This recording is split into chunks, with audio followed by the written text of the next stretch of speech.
Test.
Hi.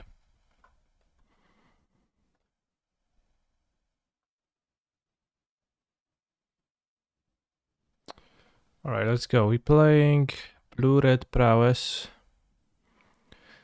with Underworld Breaches in it. I have added Ragavans to the deck too. So we have 4 Ragavan, 4 Swift Spear, 4 DRC, 2 Soul Scar, 2 Sprite Dragon, 16 total creatures, and then got spells. Metamorphosis Iteration, Underworld Breach, Breach combos with Mutagenic Growth, DRC. Then we have Vapor Snacks for the Murktide regions.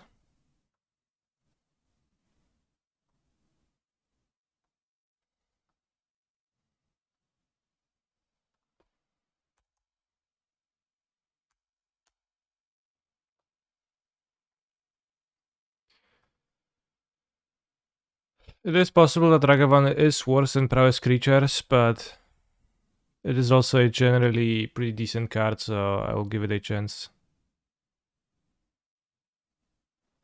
I think.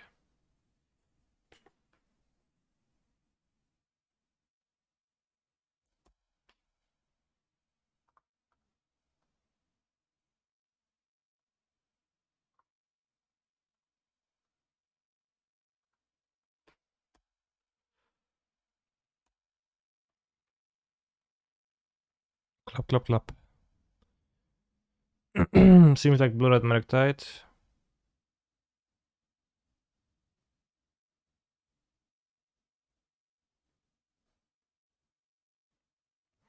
Do I want to run out 2 DRCs? Probably one of them is going to get killed. Or counterspelled. That's probably fine. I think I would rather have, yeah. And then we go trigger bubble with just one. Probably. Looking for iteration. That does make sense.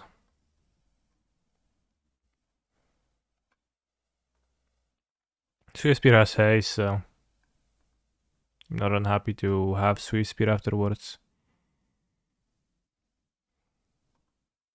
Interesting.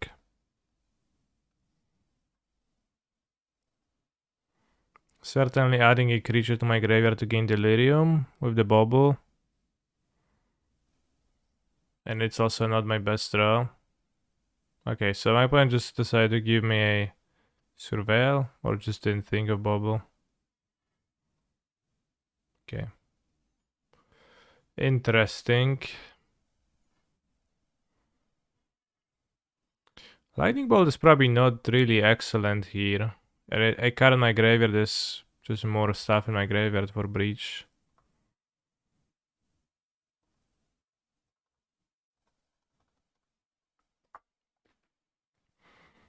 Can you change your Swiss string every 3 hours for 45 minutes and pause again for 3 hours to better accommodate me? Thanks. Unfortunately, not really. That's not something I can do.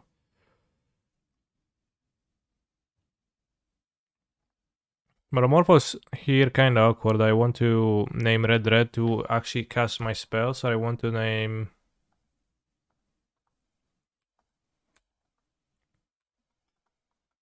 blue-red to cast iteration.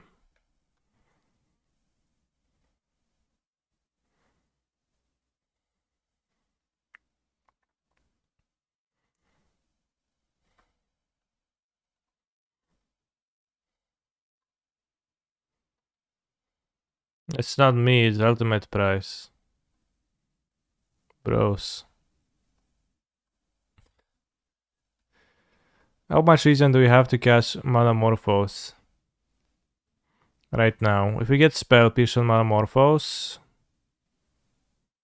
it's a bit bad.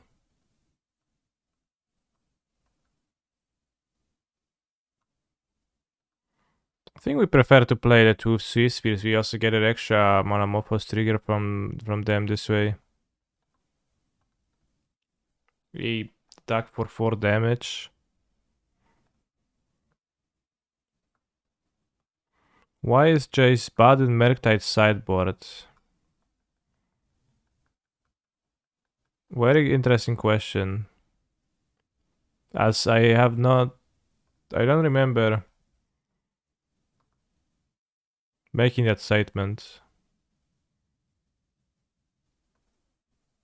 So this is a little bit out of nowhere.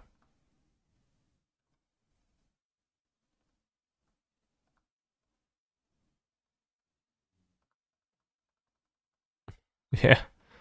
Then you're like asking me to, I don't know, repeat your opinion to you. It's not great, it's fine at times, but it's not great, I don't think so.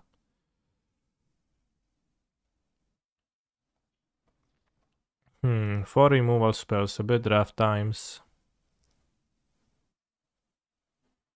1, 2, 3, 4, 5. Big dragon, okay.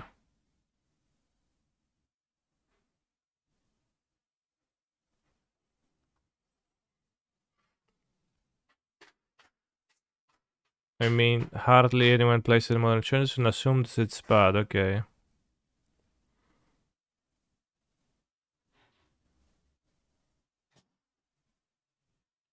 Well, then you assume that. I have one card left in hand only.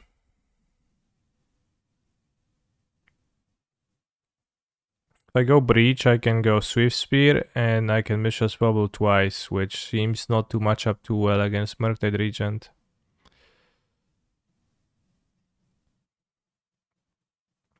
I mean, it doesn't match up super badly either on one card.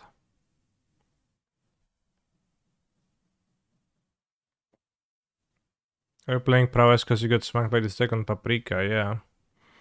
So I think we're gonna play Monomorphos first. I think I'm gonna play an iteration if I draw an iteration. Player. Hi, big fan. In this situation. The resolving the Underworld Breach is obviously of great value.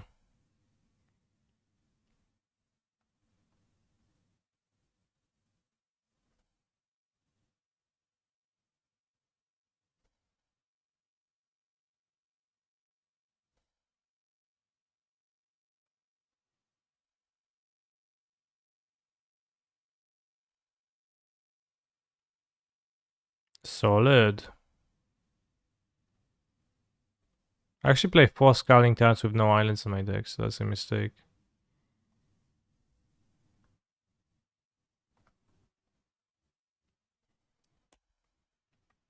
But yeah, if they're gonna have a counterspell for my Breach, it's gonna be not so good. I guess. Which they might, but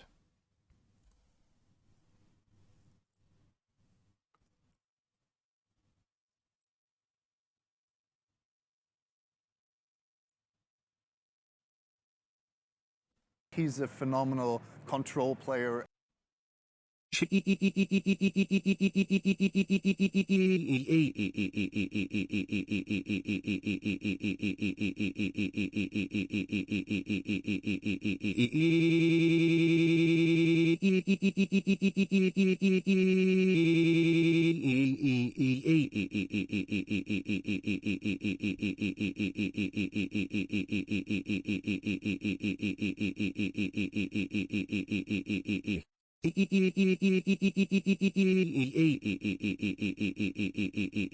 bro,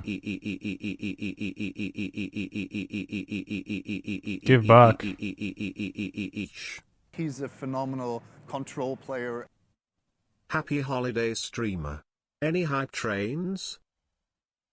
Thank you for the subs. Well, hype trains, I guess you can make them happen.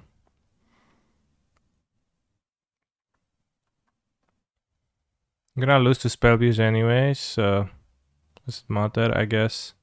But you can go DRC, DRC, play Bobble many times.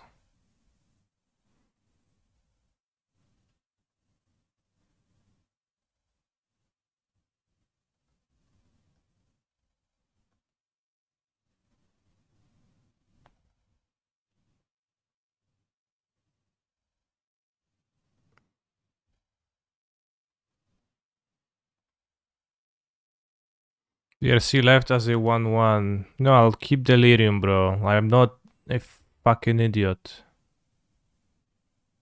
He's Don't a you worry. phenomenal control player.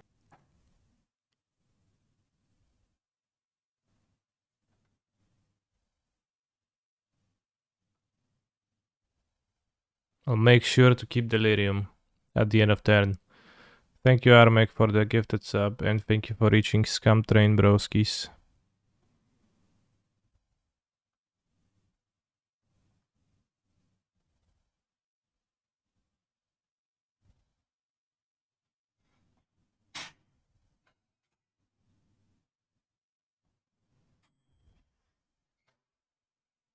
We also get an enchantment from the Underworld Breach.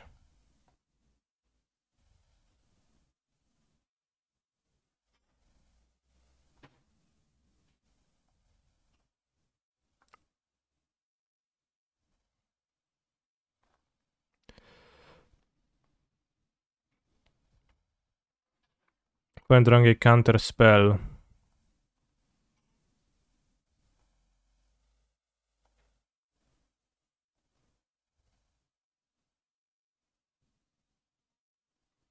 Does your relation to the game MTG change after taking to Nathan Stuer? I don't know. I don't think I would say so.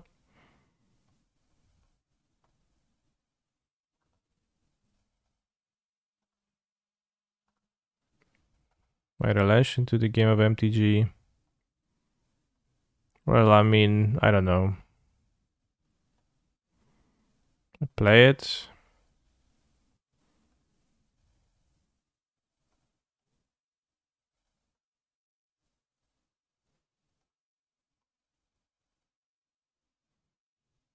Damn, they're still drawing that counter spell.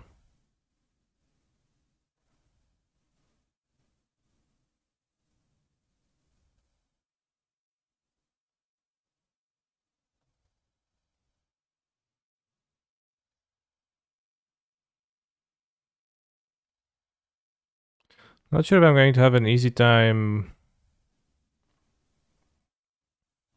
winning.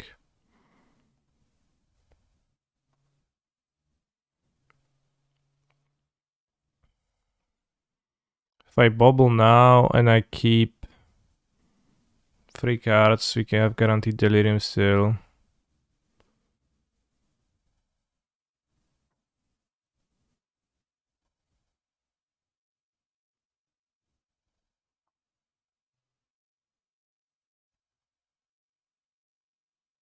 Two DRC Bubble Breach Basset still. It's pretty good, yeah.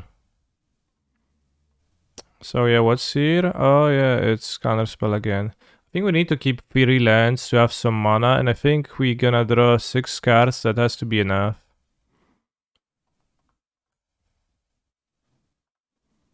Hello streamer, how did Modern go yesterday? I played Breach. Okay, I'm drawing 4 cards. I vastly overestimated how many cards I draw, but it's whatever. Still have a counterspell. Maybe they have a second one, but they have a counterspell for sure. 1, 2, 3, 4, 5, 6. We jump.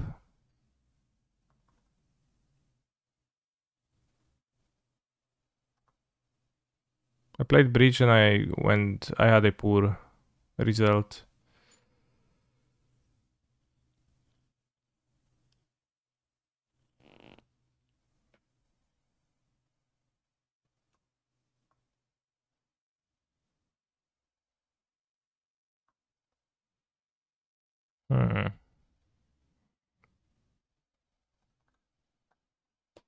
I guess I don't have any more basics, so I force myself to shock, which shouldn't change, but...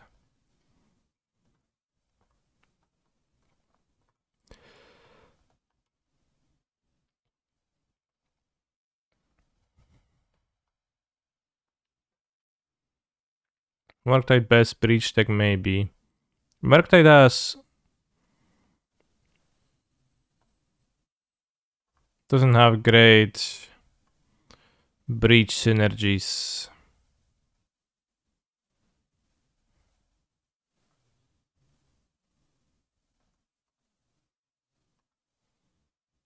I don't think it's a great breach deck.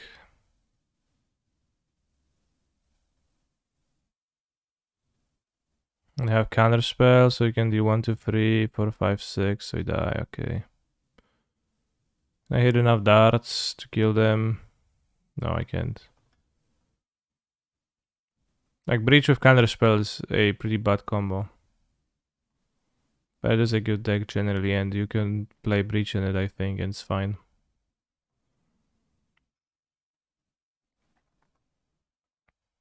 We have Vapor Snacks. And I think Unholy Heats, because that also helps against the Ledger Shredder.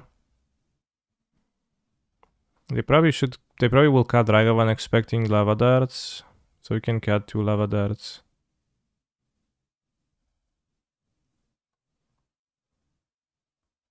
Vapor Snacks can't possibly lose now. I mean, 1 Vapor Snack and, you know, they don't have the Dragon, they can't win, so yeah, I mean... It's true. I think we're gonna cut the Sprite Dragon, because I don't see it being very good against Murktide. And I don't think I have interest in Spell Pierces. Less awkward than I thought. Often take one or another and bin the other. Murktide for mid game and Breach for late game.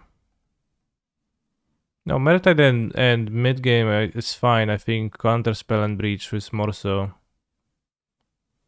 a problem.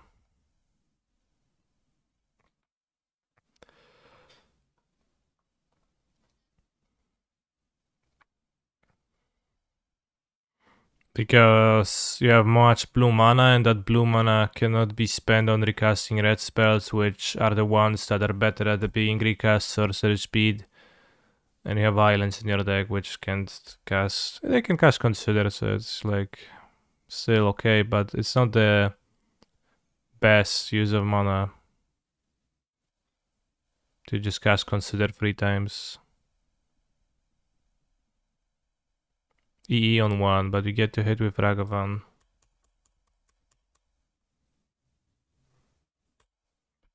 Well, that's my issue, that you can't cast the balls from the graveyard as easily as many of them.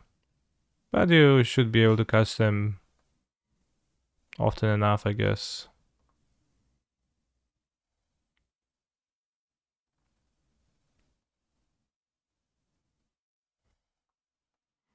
I want to iterate now with the treasure or without the treasure. And just take 1 card maybe. Or hit the bubble and high roll. I think I want to play a land and play iteration. That's their turn 1 play. I expect it to be cracked on 2 to disturb the Ragavan. This can attack Shredder. This is on the Ragavan. It's not gonna be as good because it's gonna die in combat. But it's gonna be okay.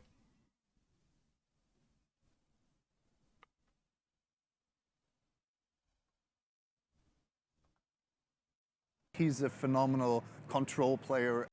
Can play Hi, Kenny. Mutagen Growth How are with you treasures doing low. today?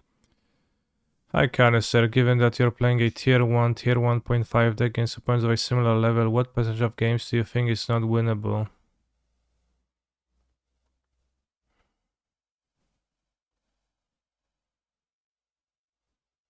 I don't know.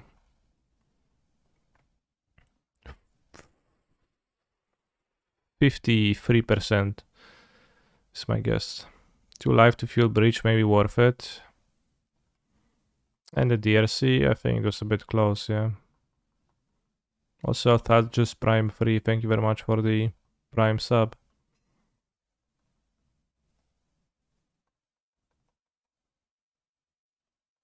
It's not really about games being winnable. Well, the question is about the games being winnable.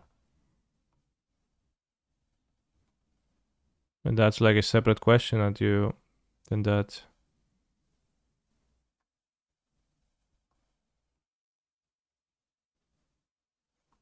I think I want to iterate still to resolve it. No, because you can grab land or 1-drop. Iteration to hand, this to bottom, this to Exila.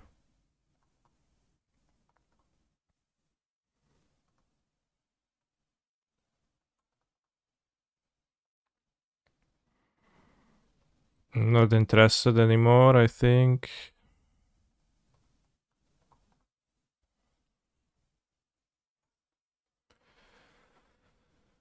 What I really like is an idea is finally cutting shredders like I posted in Discord. They are so clunky and rarely amazing. Ooh. Opponent's Fury. Cutting shredders. Because they're so clunky. I don't know. They might be a bit clunky, yeah. Hairs?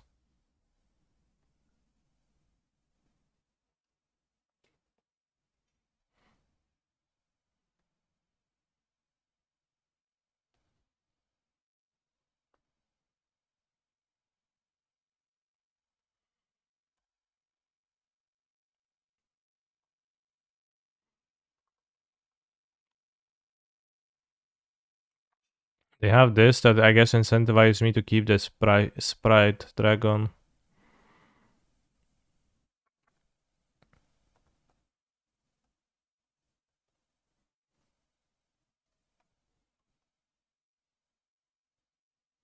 They have a spell pierce to punish me for my foolishness. I was hoping no. Mystical dispute. Okay. Unpunished.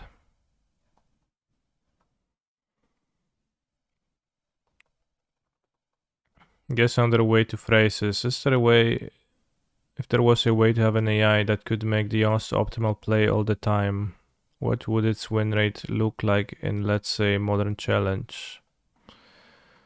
I don't know. Like, I'm no AI researcher, so I can't know. I'm no statistician to know stuff like this. I actually only play cards pros. But if you were to, you know, obviously understand the nature of the question, you're asking how many games are in the cards. Because certainly we have all experienced games that are just in the cards. Brew-im almost blue. Or just weren't in the cards. It feels like. That is certainly a thing that happens.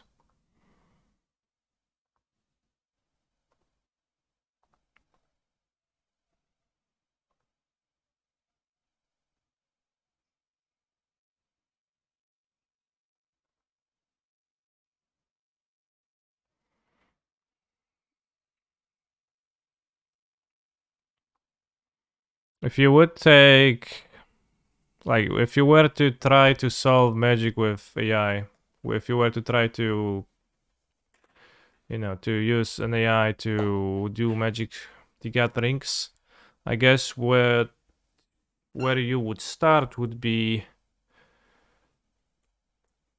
yeah, what would you start with? You would probably start by,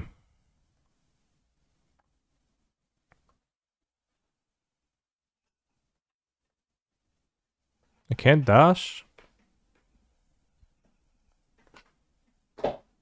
You'd start with just like, I guess, a matchup, and then you could try to solve that matchup as like a fast exercise.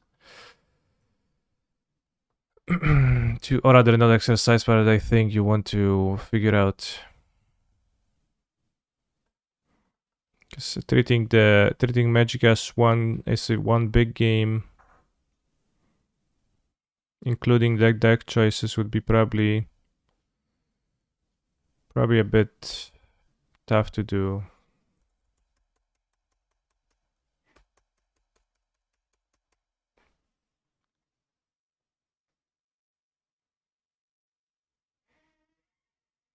I think Game of Magic is too complex for simple AI. Well, then it would not be simple. Why would it be simple?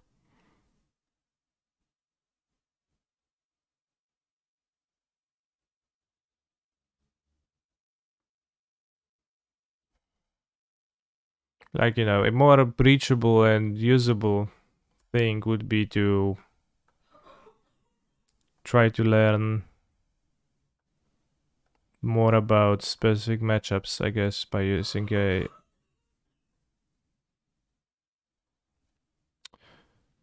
that. And I think trying to like find the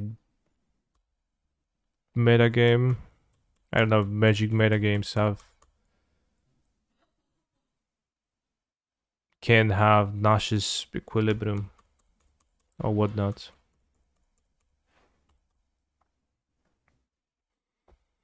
Maybe depends.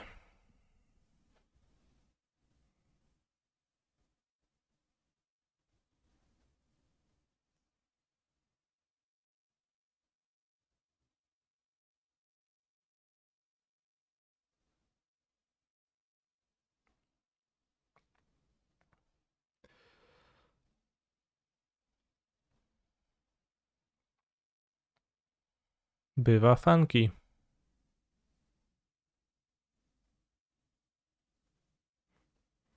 I got dramatically fucked by this unlicensed bros.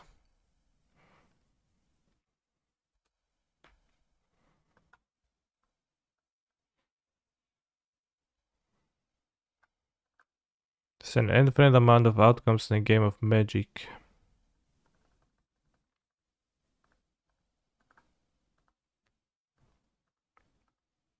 Wait, is it literally infinite, bro? 1, 2, 3, 4, 5, 6. 14.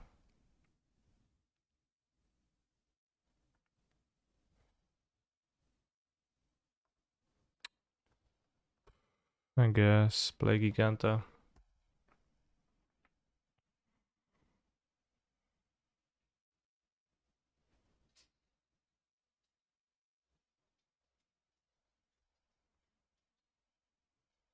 I mean, there's an infinite amount of noise you can have. Oh shit, I F6 with mutagenic growth. Alright. But you can just skip the noise.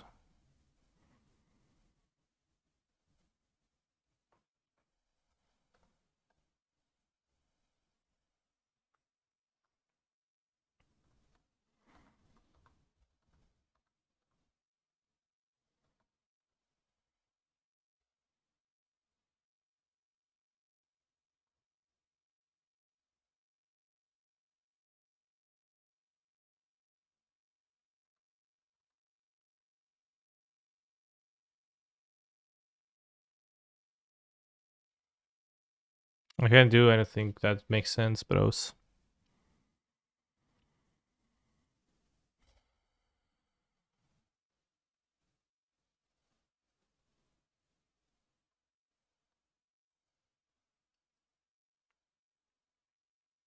Ooh, Prowess gamer, yeah, except it's kinda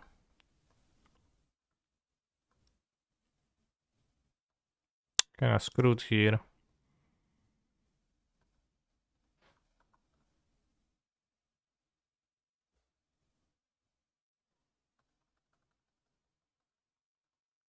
Maybe they tap out of the explosives and then I can win.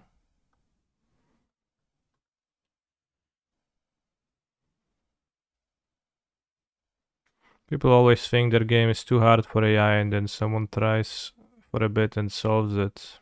Yeah. Just that Magic, you know, would try to solve it.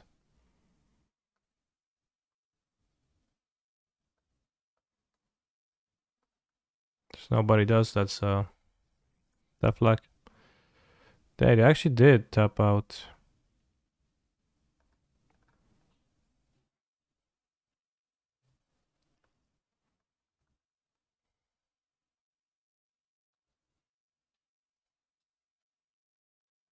AI would have to solve deck building too. I think those are two separate questions. Like the deck building, playing like solving a matchup and solving a deck building. It's a bit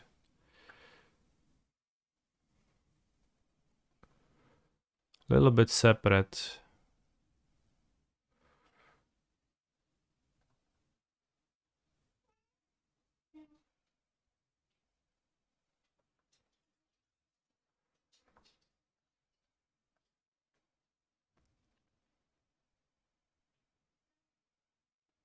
Yeah, I mean, I watched that video of like the guy optimizing a deck, but it's also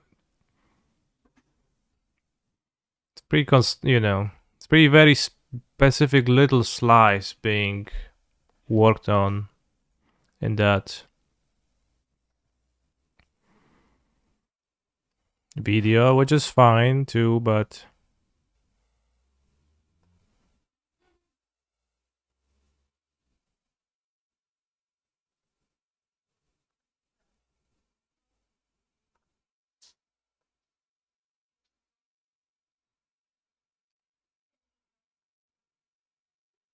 why not killing at EOTs they can't crew?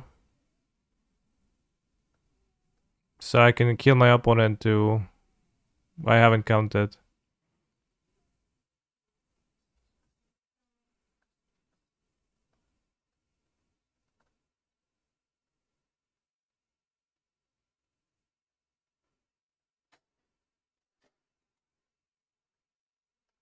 Very impressive that we're actually winning this game.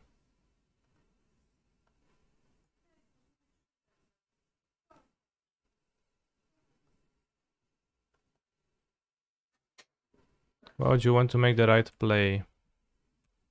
I mean, I don't think it was the right play because we're killing our opponent now and we wouldn't have if we don't stab end of turn. And Unholy Heat can also do what they did, which it incentivized them to tap the hairs. I guess we're gonna use Sprite Dragon with the mutagenics. I think Ragavan is... You can't protect Ragavan with mutagenics, so it's actually gonna be a little bit weird on the draw. Maybe you want 2 Spell Pierces. I don't know if that does help. They board Herses, which is He's a phenomenal makes DRC control weaker. player. They have Qualified explosives. for Naples yesterday. I mean, I Will you could be play there too? Shattering Spree, but that seems a little bit nonsensical.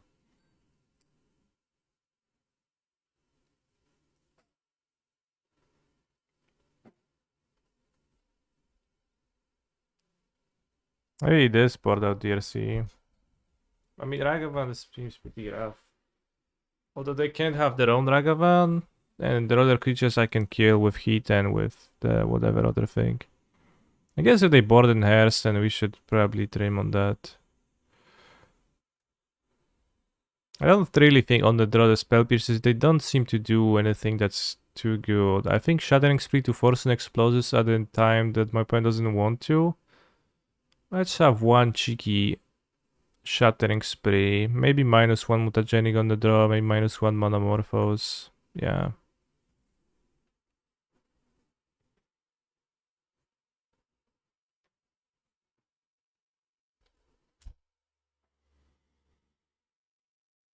Asking you to solve all formats, odding all cards is probably just too computationally expensive for a pet project, but I don't think it would be for OpenAI or DeepMind, yeah. Yeah, that's what I was thinking, that it is just too much resources to make it figure out stuff. That's so hard to get. So like nobody would like... It seems like you kind of need to do lots of unnecessary work to... Oh, nice draw. To solve vintage, right? You have to like play with like all the shit. You have like if you want to actually make sure, you should make it play with all the shit cards.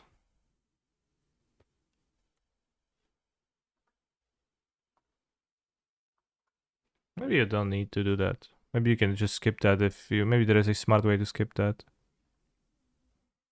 Probably yes. What do you think about the new 2-1 guy that spawns tokens in this deck? It's cringe. Dispute. Well, if my opponent has Dispute, then tough luck. What am I supposed to do? Never play spell?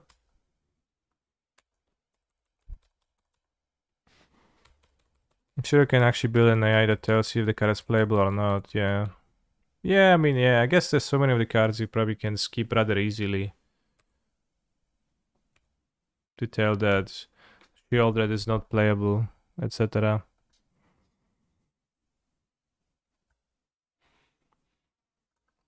I think a Spell Pierce is possible. I don't want to iteration.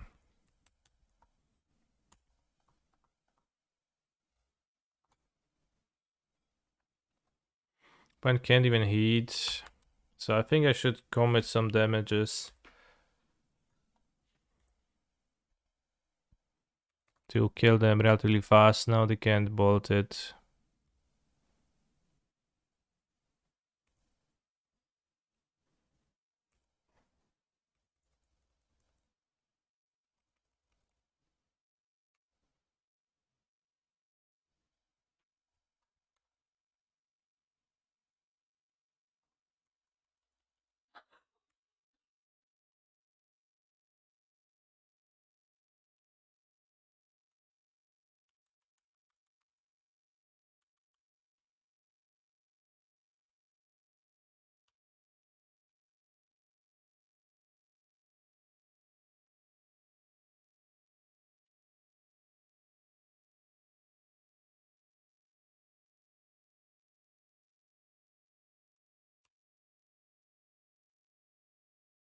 Okay, this breakpoint of damage I hadn't thought of.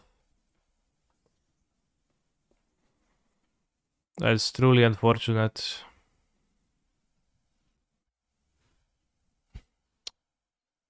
Well, yeah, the Lavadar is actually okay.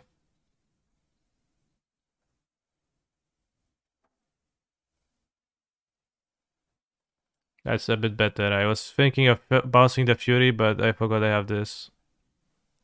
Well, Snag the Fury works too, but seems a bit worse. You got a free life and the iteration, find a bolt and win. Can we pick it up and attack again? Probably don't. I probably don't. Yeah, they like had one card in hand. They probably did have the. Wow, I can't cast any of those.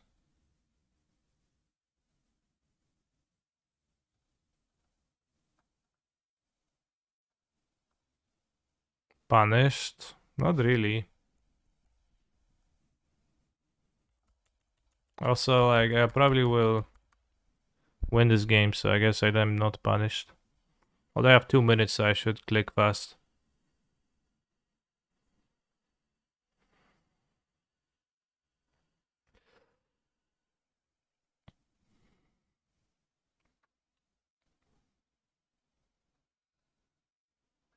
Game is very close. No, it's not. I literally can't lose.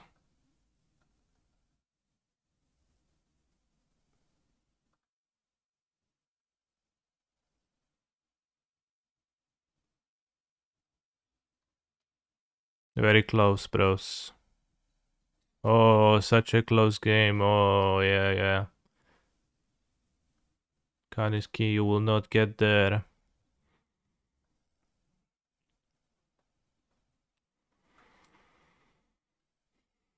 Would you lose this game if not for a Twitch chat? I think I would realize I have the lava dart. Unless you can make your own environment where you can do thousands of 4 games at the same time and have to use modern MTG to do the playing, then you can't just gather enough data. But for the most demanding part on human time would be a way to condense all of MTG in a simulation environment, not for the training. Yeah. Probably.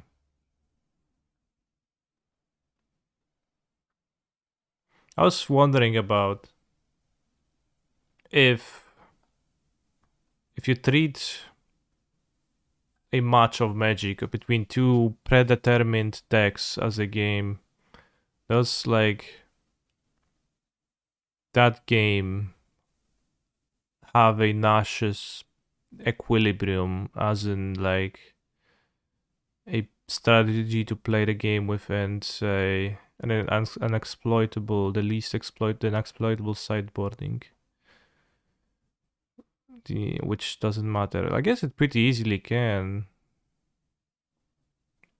If you take like a hypothetical deck that has a useless sideboard, then I guess the equilibrium strategy is gonna be to not sideboard at all. If you, let's say, have 15 swamps in your blue-red deck. So we have created a theoretical scenario where I guess it could be done.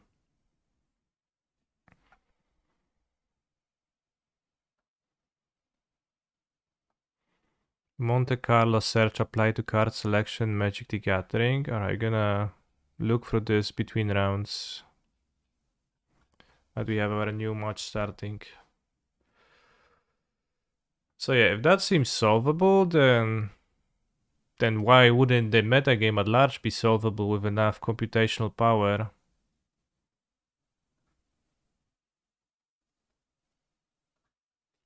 I think. I think we go DRC, no bubble.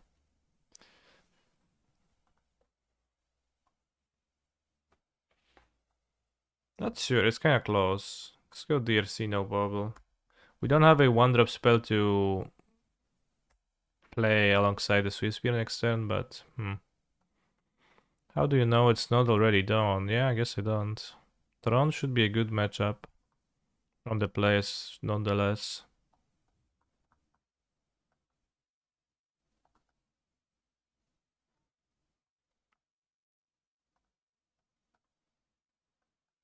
Well, it probably depends on the format. Like the common knowledge would suggest it depends on the format, whether a metagame is creature to my graveyard good, whether a metagame is gonna cycle or not. Ooh, relic.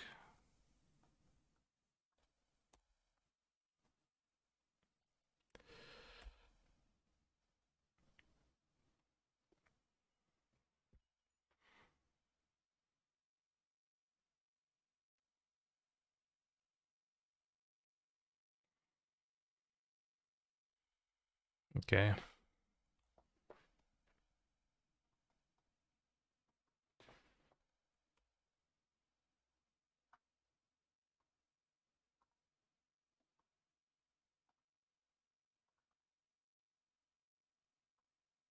Let's get more steam events, why not? Yeah, up against Tron.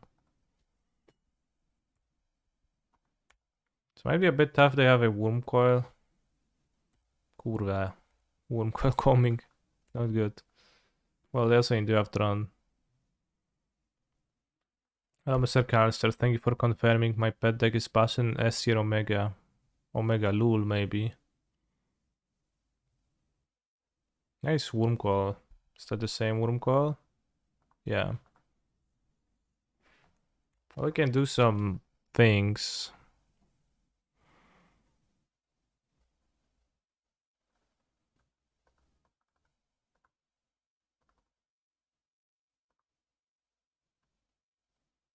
Don't have that many cards in the graveyard, unfortunately.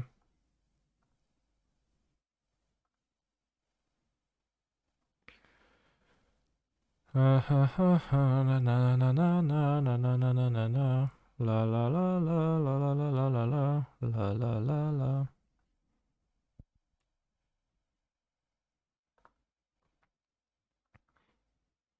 I think it would be trivial to find an AI that plays UURR better than any human playing UURR if both have the same limited choice of cards and playing is the same decks. Yes, that intuitively that tracks for me. Like that sounds pretty obvious to me too.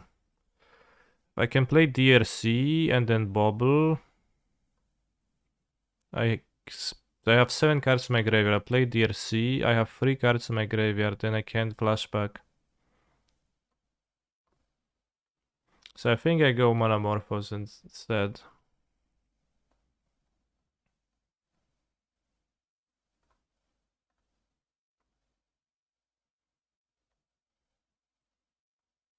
In the face of the Relic. This way you can cast 2 spells from the graveyard.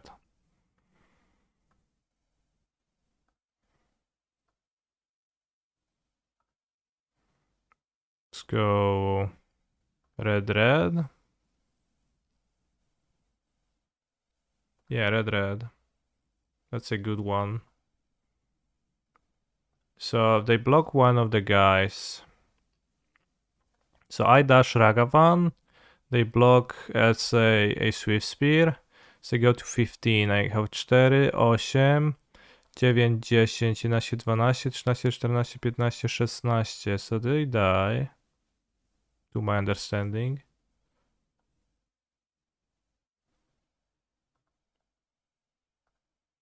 Damn. Turn 4 kill just through a Worm Call. Just through it. Bobble, question mark. No, it's better to mutagenic growth than it is to bobble. It adds 4 damage instead of 2.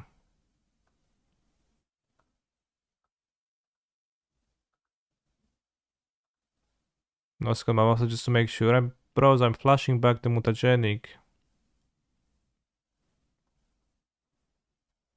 What are you talking about? If only MTGO was open source.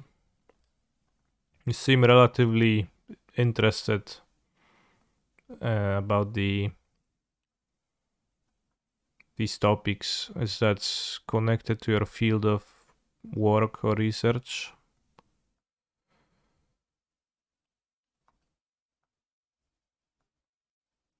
Could have spell piece against Tron, but that doesn't sound good at all.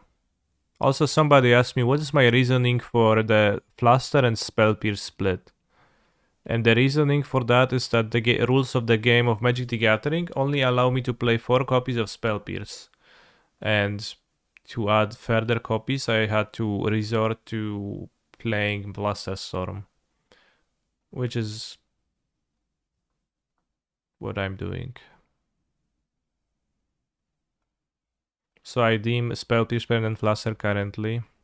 No, I haven't put that much thought into this. I like Spell Pierce because I can board it against more decks than Fluster Storm. Don't play against Cascade that much. What are the slowest cards in my deck? Yeah, Vapor Snag for the Worm Call. I guess the slowest cards are probably Underworld Breaches. Probably like 2 iterations. Yes, pretty slow, and I don't know if I want 3 Breach, 2 iteration. Let's go 2 Breach, 2 iteration. I think it's like Breach can be quick with Mutagenics, DRC, that can just be lots of damage on even turn 3. So I think I want to keep the Breach. It's got 3 iterations against Tron. Like that sounds valid. They might have Relic of Progentus, which then makes my Breach bad. So that was a little bit worrisome, but here we have 3 Ragavans. Well, turn 1 Ragavan against Tron is very nice, but the second one and the third one are almost assuredly just dead, so...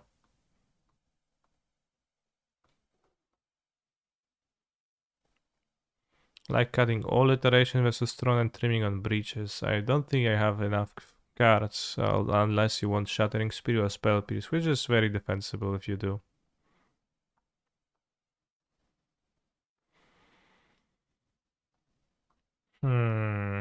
Not directly, I do computational physics, but AI is fun. It's pretty fun to think about. It's also a bit scary, but... Chalice is a risk, it's a green Tron. It's not a risk.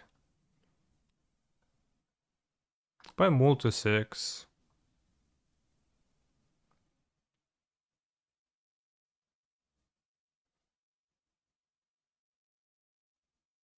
I mean, we have Breach, Mutagenic Growth. We're almost there, we just need a DRC. I'll keep. I don't know. The allure of turn 1 Ragavan is too strong.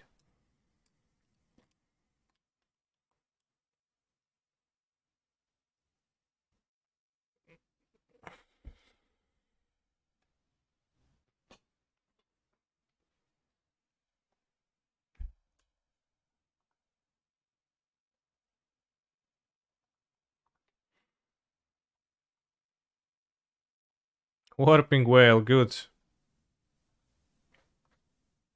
Let's play the old boarded one.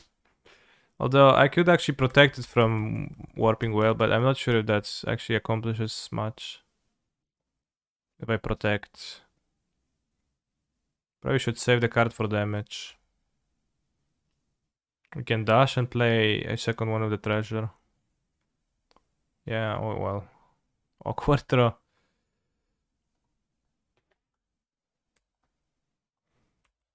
From those two games, I'm not super convinced that Dragavan is all that bee's knees here. It doesn't seem super bad. I mean, it seems okay. Hard to say. Well, I just drew 4 copies, I guess. Maybe you shouldn't play 4 Ragavan. Maybe you should just play 2 Ragavans. Given how much you want to pile on creatures in this deck. Also, no direct synergy between this, right, and Ragavan.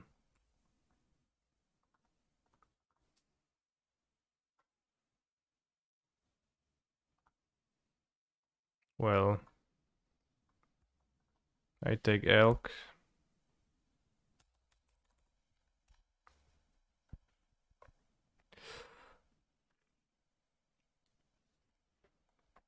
We'll scout for Ragavan, 2 Soul Scars and 2 Sprite Dragons.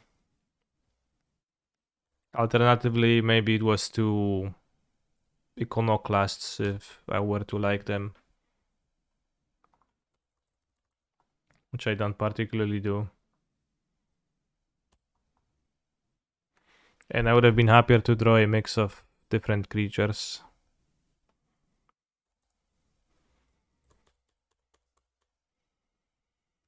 It's also nice to have some 2-drops against engineered explosives because that's a card that people play. What we gonna see for 4? Carnold, okay.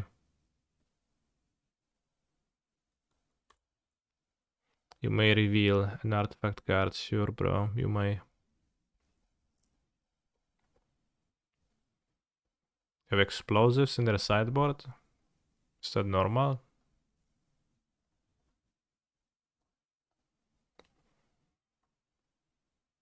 What can I do with Underworld Breach? 1. Okay, so we can go Breach, Dart, Flashback. That puts 1, 2, 3, 4, 5 cards in my graveyard. So I can only flashback once. And I go 1, 2, 3, 4, 5, 6, 7, 8, 9, 10, 11, 12, 14. Seems not lethal. 1, 2, 3 cards in my graveyard. 4, 5 cards in my graveyard.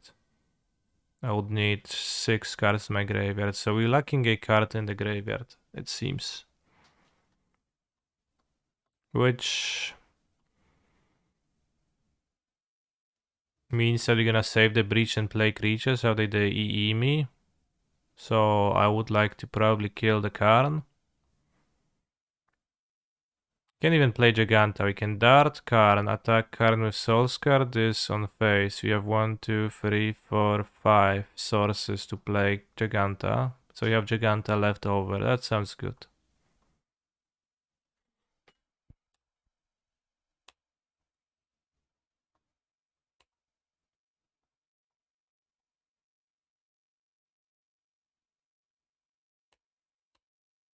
Need to kill Karn to play the Giganta too.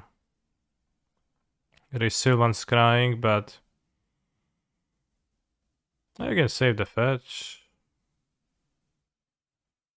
But I don't want to draw a non-fetch.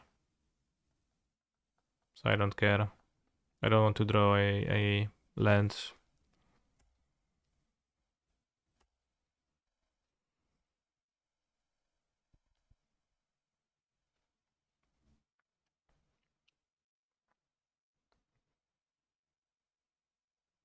Sorcerer speed, using it, okay. We drew a Vapor Snag. I'm struggling to see how they weren't just dead there. Well, I counted 14 damage. Maybe I miscounted, but I had 1, 2, 3, 4, 5, 6, 7, 8, 9, 10, 11, 12, 13. Okay, 14 damage with the breach prowess trigger. That was all the damage I had found. Okay, if I go breach here, can go mutagenic, mutagenic, mutagenic, lava dart from the graveyard. That is 1, 2, 3, 4, 5, 6, 7, 12. Brings opponent down to 2. Does not seem quite lethal, although Vapor Snack likely would be able to finish him at some point. Seeing that that is not an option, I could breach for... I can't dash from the graveyard, unfortunately. Only from hand. So, if I play breach to reload from the graveyard, that means that my opponent is able to draw a Tron land and play Oblivion Stone or Eugene.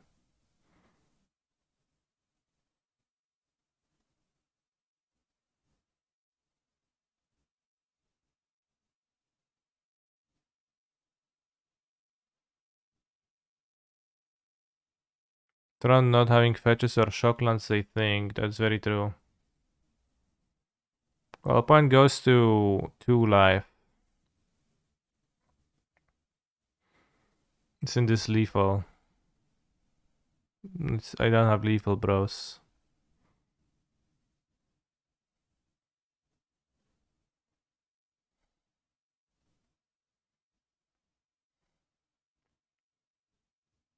I can only do 12.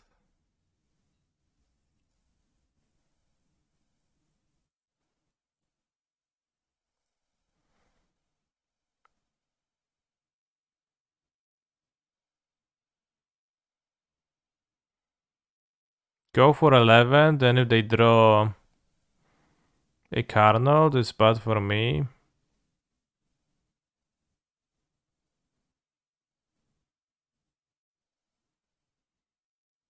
Wormcoil doesn't. I'm wondering if attack pass is better in any way. Also, I'm bad against Relic if I don't do stuff.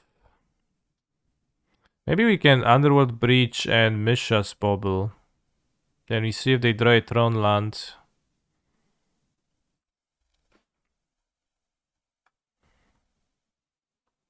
Maybe we like don't need to rush as much. We can Bobble.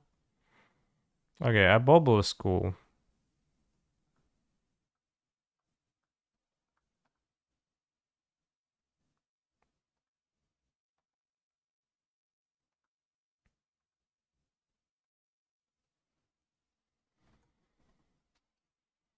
They draw a Wormcoil, so they have a dead draw. So we can just play second creature and attack them next turn.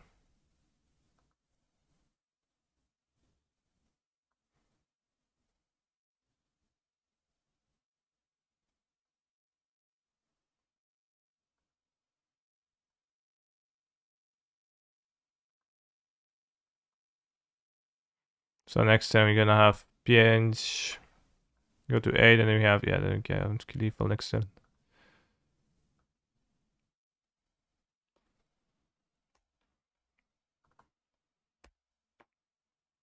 Imagine losing to Giganta Astron.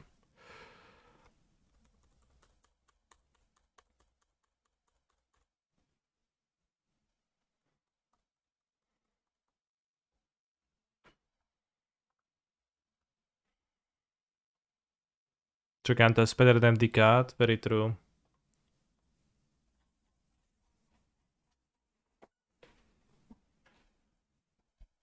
I mean, Giganta did deal 10 damage this game. Abstract. We present the card game Magic the Gathering as an interesting test bed for AI research.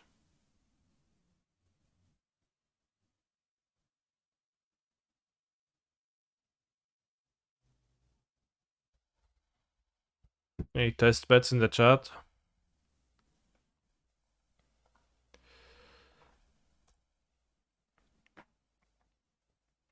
We believe that the complexity of the game offers new challenges in areas such as search and imperfect information domains and opponent modeling. Since there are thousands of possible cards and many cards change the rules to some extent, to successfully build an AI for Magic the Gathering ultimately requires a rather general form of game intelligence. Although we can only consider a small subset of these cards in this paper.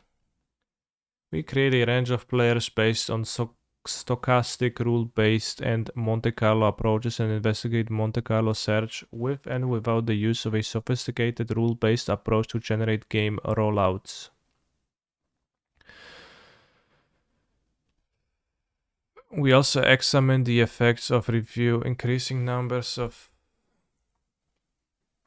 Monte Carlo simulations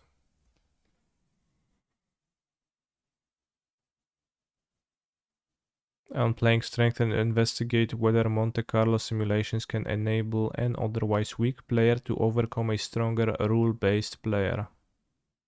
Any otherwise weak players in the chat?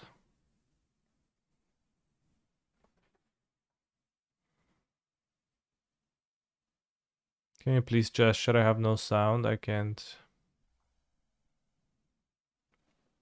Through our research, we have found that playing Boyle in Modern has a very high win rate. Okay. I'm a bad. You can test my bet if you know what I mean. I actually don't.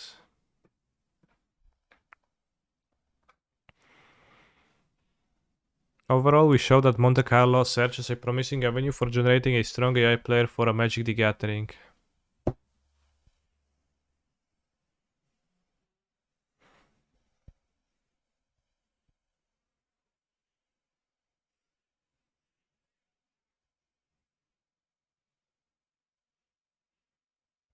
What would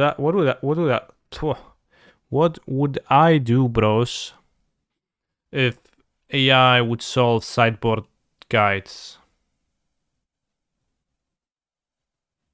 And instead of, having to rely on Canister or whoever else writes your sideboard guides on their Patreon or Discord or Twitch or whatnot, you just fire your AI, which is in your phone, obviously, because we're in the future in this scenario, and you just task it with giving you the best cyborg strategy against mono green devotion and pioneer, and it's like, yeah, I mean, it's like this, and this card. 80% of the time, I don't know, maybe mix it up. 20% of the time, cyborg this, and then you're like, okay, and you roll a dice to see how you sideboard every game.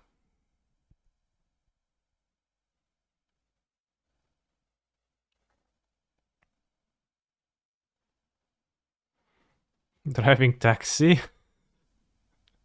Maybe. We would still ask you even if we had the answer. Yeah, the chat would be like, bro, the AI outputted me to not sideboard my third disdainful stroke against mono green. I don't trust it. And then I will tell you, yeah, bro, like, disdainful stroke is totally a good card in the matchup. Cut, I don't know, whatever for it. You just have to play it. But the AI understanding the deepest game mechanics and beyond all the opportunity cost of things would actually know the truth.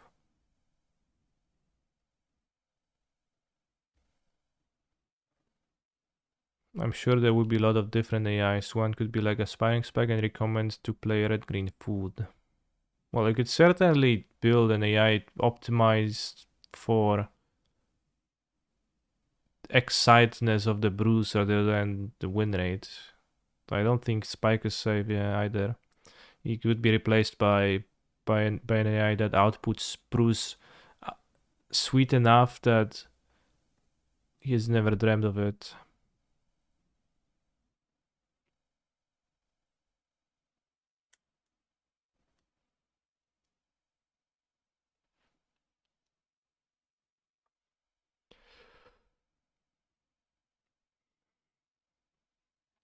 Good deck building is probably the last thing AI could do in Magic.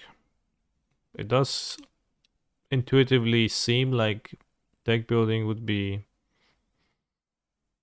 Deck building from the entire pool of cards in a format would be a harder challenge to tackle. To build an AI for, rather than something way simpler, like a certain matchup, yeah. We did win the Tron game. My point scooped after drawing the useless card, and then we have lethal on board, so...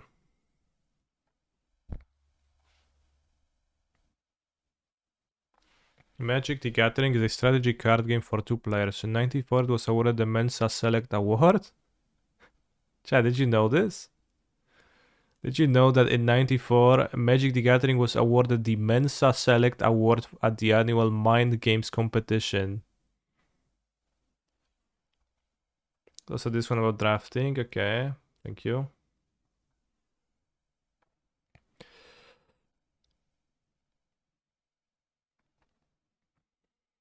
2005, the manufacturer Hasbro reported that MTG was its biggest selling game, outstripping Monopoly, Trivial Pursuit, and Cluedo. What the heck is Trivial Pursuit? Currently, MTG has over many cards. Okay, doesn't matter. That's like fluff. Like some of the older, more well-known card games such as Poker and Bridge, MTG is both stochastic and a game of imperfect information. What does it mean to be stochastic? Because I forgot.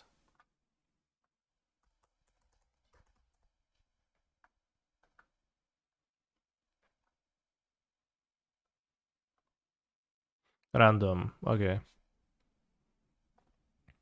Where it differs from other card games that it does not use a standard deck of cards, but rather uses cards that have been created specifically for the game. Yada yada yada, more fluff. It is stochastic. Stochastic and perfect information, okay.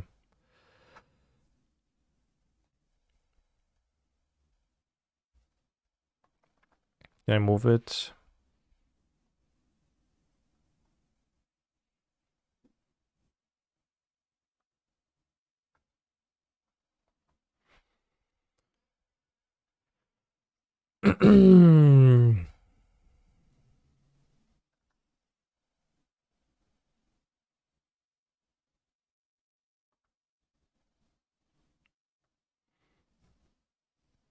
FLX. Write a cyborg guide for the following matchup.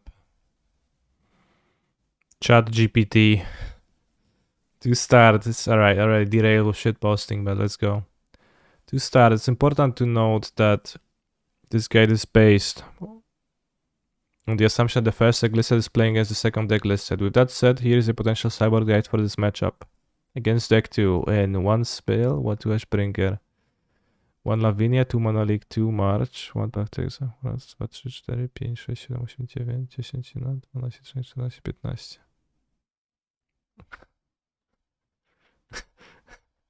Such as all the cards. 2 Blacksmith Skill, 1 Caldera Complete, 2 Seacrom Coast, 1 Shadow Spear, 1 Silent Clearing, 3 Spring Leaf Drum, 1 Seal Shaper's Gift. I like how it puts a Blacksmith Skill and then removes 2. 1 D Reality Cheap. The cards being brought in are meant to help disrupt Deck 2's game plan, make it more difficult for them to execute their strategy. Blacksmith Skill March provide additional removal options. Okay. While Mana Leak and Spell Pierce can help counter key spells. I mean, it is how most cyborg guides online are written, I guess. It's like I list the cards and I explain the cards. Sometimes Sometimes I just read them out for you, but in like a paragraph form rather than.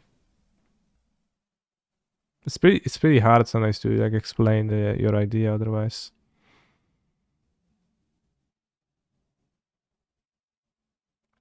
Lavinia can shut down certain abilities and make it difficult for deck 2 to attack, while Hashbringer can help prevent them from triggering certain abilities. Piffing Needle and Rally can help to shut down specific cards or abilities. I like how vague it is too. I like how vague it is, actually.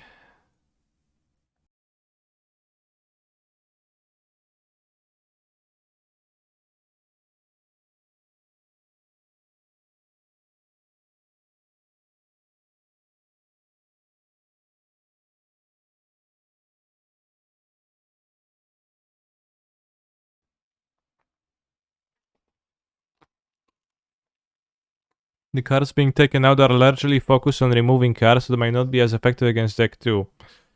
Blacksmith skill and Seacrom Coast are both less useful in this matchup, as deck 2 is primarily focused on spells rather than creatures. Shadow Spear and Silent Clearing might not be as effective in this matchup, so they can be taken out in favor of more targeted removal options. Springleaf Trap and Sea Shepherd's Gift. It didn't explain the Sanctifier on Vec. Springleaf Trap and Sea Shepherd's Gift might not be as useful in the matchup. They can be taken out for cards that are more effective against deck 2 strategy. It repeats itself a little bit. Finally, the reality chip might not be as useful in this matchup. I get a feeling that some of the cards are not as useful in the matchup. This cyborg plan is focused on disrupting the 2 game plan, making it more difficult for them to execute their strategy. Okay.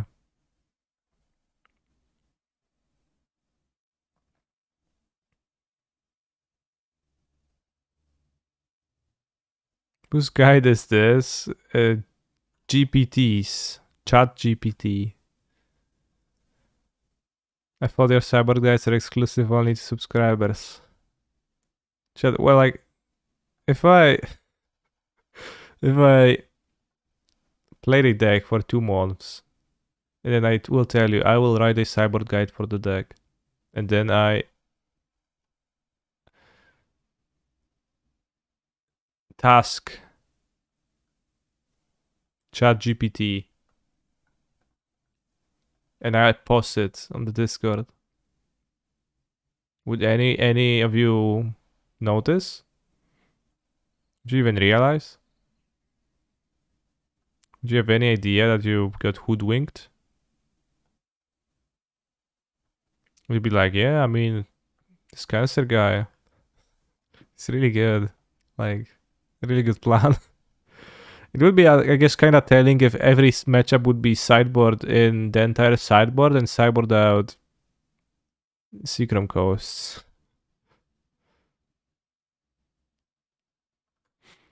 Very easily. ChatGPT doesn't make spelling errors. Well, neither do I. I actually do a lot. I don't catch all of them always. But I try.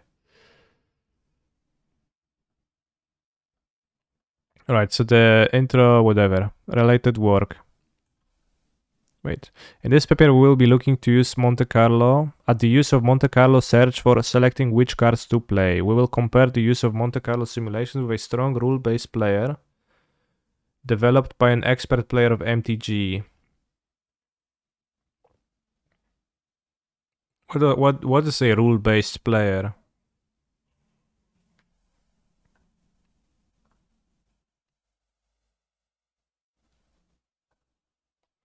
Like your Living and Creativity Guide, but they need an update, I think. They are a little bit out of date, yeah.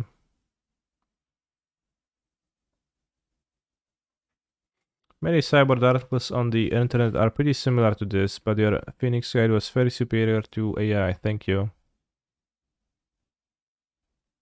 I asked for the reverse guide, Blue Red versus Hammer and similar, cyborg and 15 cards, and vague explanation of what the cards do, yeah.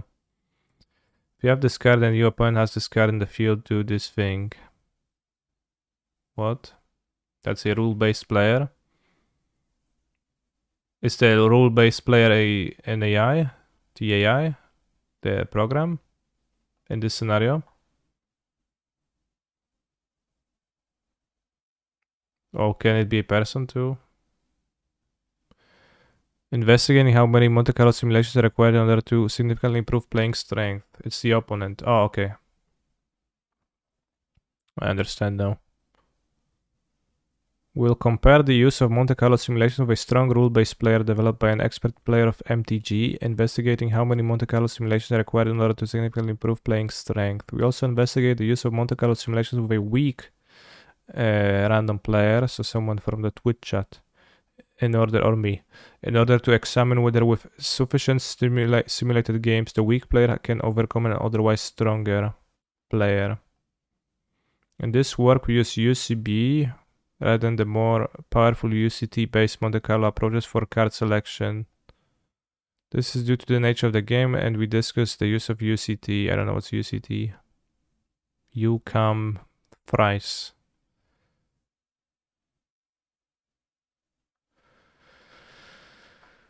Related work. Card games typify imperfect information stochastic games.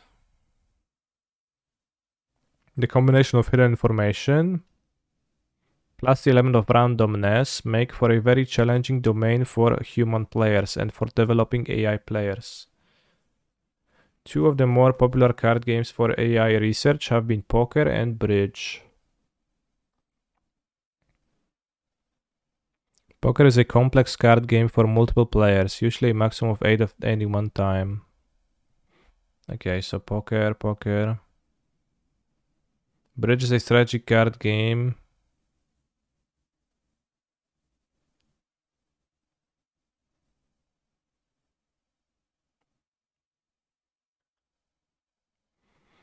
We believe that Monte Carlo techniques might yield strong players for the problem of card selection in MTG, due to their success in other games. Monte Carlo search techniques might yield strong players for the problem of card selection in MTG. What is card selection? What do they mean card selection? By like selecting the card you gonna play? Or like selecting the card you're gonna building a deck? I don't understand. Play, okay.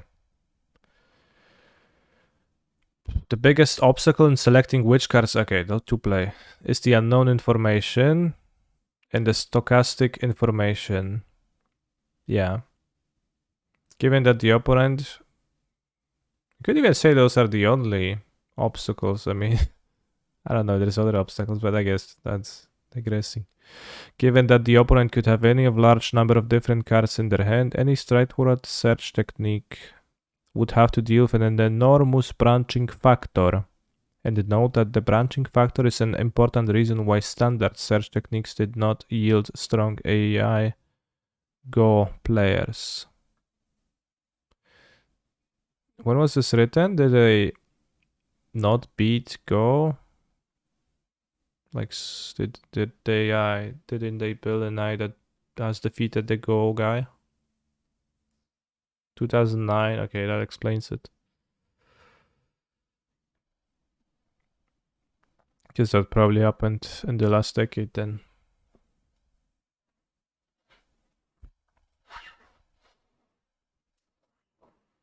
Poor Go guy also quit the game. Man versus machine. Alright. Creature combat, a subset of MTG. In the game of Magic the Gathering, each player takes on the role of a wizard. The player's hand of cards represents the spells and resources that the wizard has available. And they play cards from hand in order to generate resources. Okay. Players have life total. The game consists of multiple varieties of cards and multiple types of resource. Consequently, the possible interactions between the available cards can become extremely complex. True. Much of the appeal of Magic arises through understanding and tactically exploiting the interactions between your cards and between your cards and the opponent's cards. For our research, we have chosen to retain the basic structure and turn order mechanics of the game, but to focus on creature combat as the way players interact with each other. Okay. Most important form of interaction between magic cards for the majority of decks. I don't know, bros. It's maybe true and limited. But I don't think it's really true. It doesn't seem true in constructed.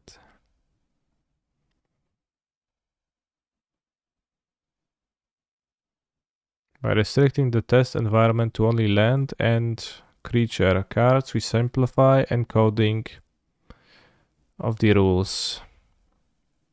Makes sense.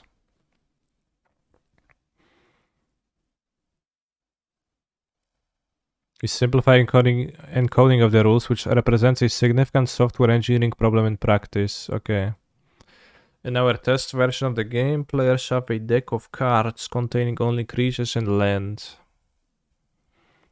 The creature cards in a deck have a range of power and toughness values denoting how good they are.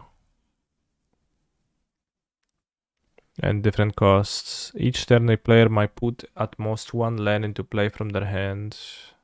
Right, explaining the rules of the game.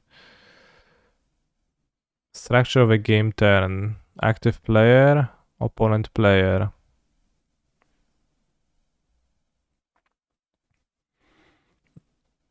Okay. Let's go to AI players. All our AI players use a deck comprising the same type and number of cards.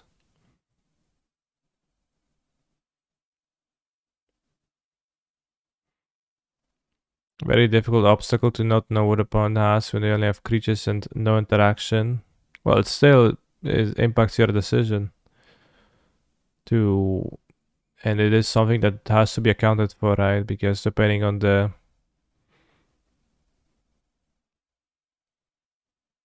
possible range of cards in their hand, you might want to attack differently, save certain creatures for later, or play with them now.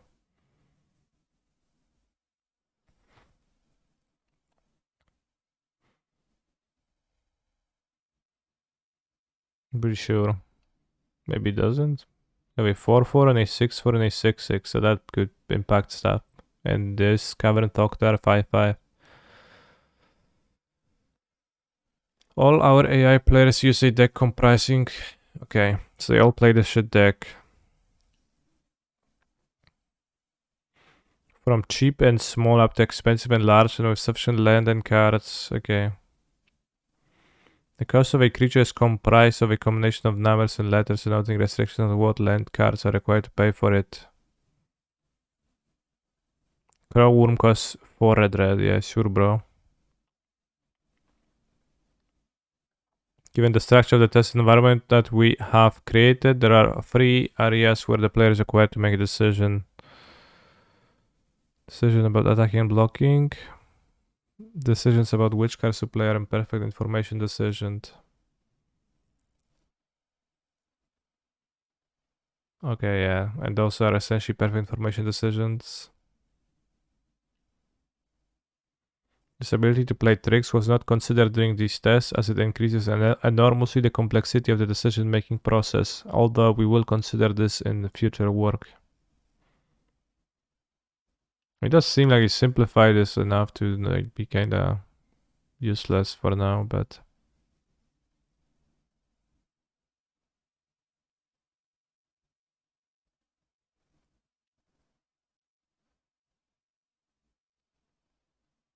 It's now future work, yeah.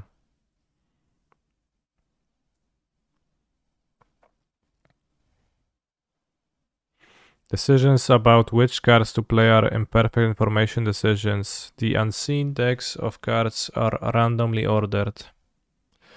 In normal play, there will usually be multiple options for the player about which cards to play, whether or not to play a land card, whether to spend resources to play one expensive creature, or whether to play multiple cheaper creatures. So I guess the question would be if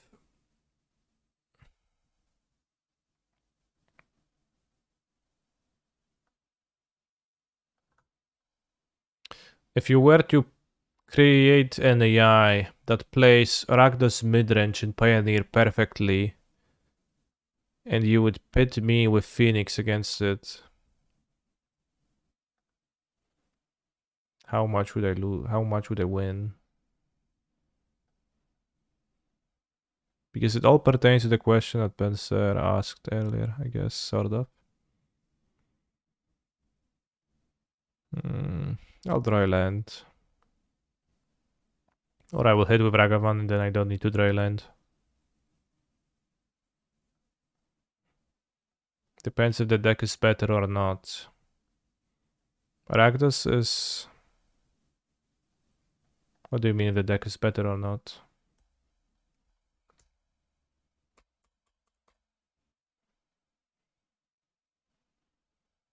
Like Rakdos is...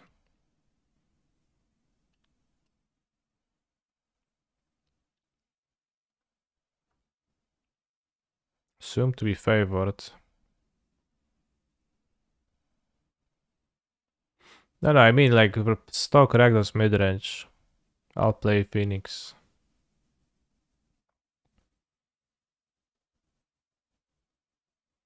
Vintage AI. If hand contains Bazaar, then keep. Yeah, that seems like a deck where you could get to a relatively high level of proficiency without spending too many resources compared to other decks. Like no Bazaar, and then you have like all the moon strategy kinda approximated.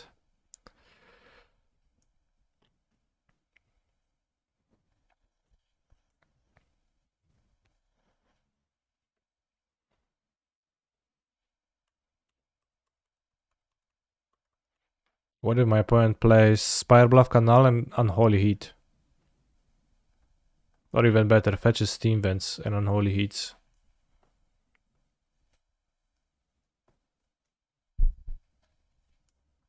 Damn, I won a Pox Hookers on MTGO. Okay, I'll tweet that. Because I want them to.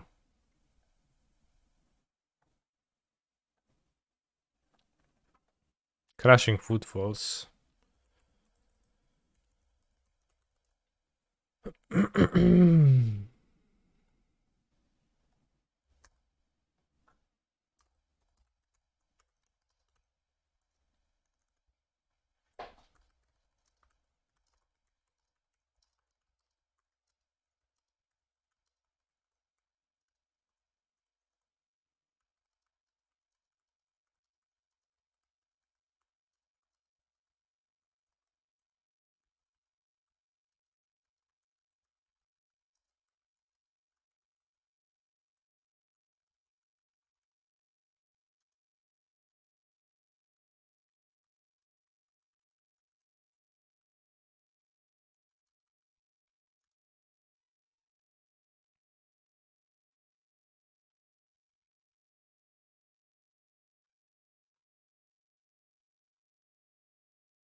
I mean, I think one question is whether an AI program is able to do so, and one question is whether it is computationally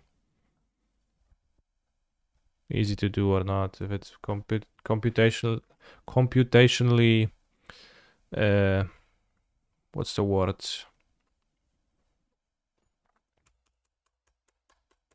You need a lot of resources, a lot of computational power to get through that.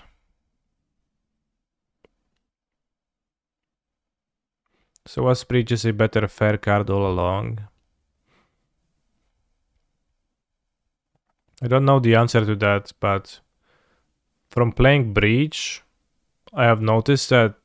I mean, I kind of knew that. I realized that it's a great fair card, rather it was put in the forefront of my mind once again. That's a great fair card, and I think they should be played more often. It's pretty great.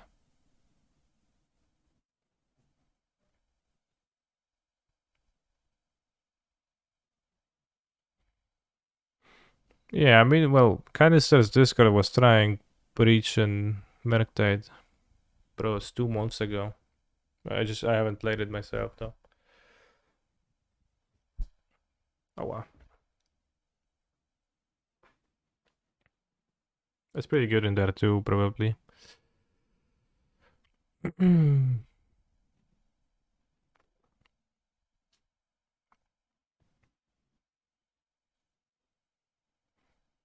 I liked and tweeted bro as a big fan, understandable.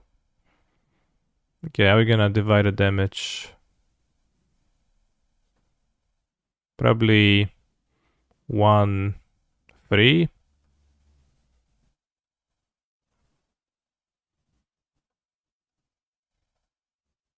Ephemerate is a Rhino's deck.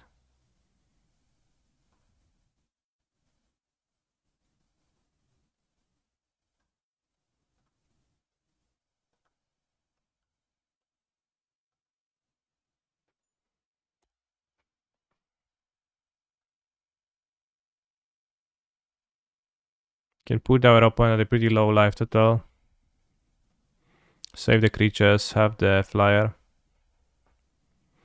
I suspect the hard part would be developing the AI rather than how much processing power it needs.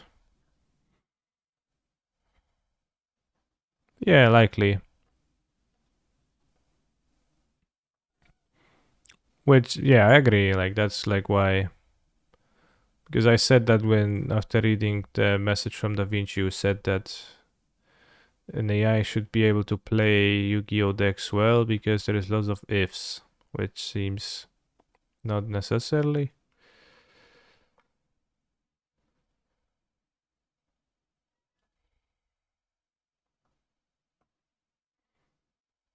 Dead gone, okay. Not so good anymore. Unless we dry land, but we don't. You can sacrifice the last land though if you want to.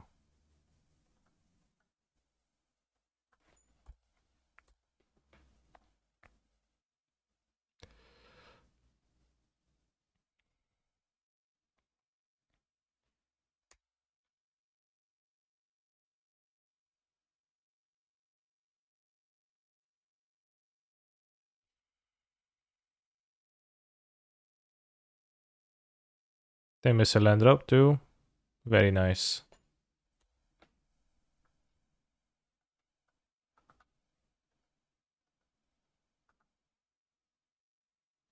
Again, lethal.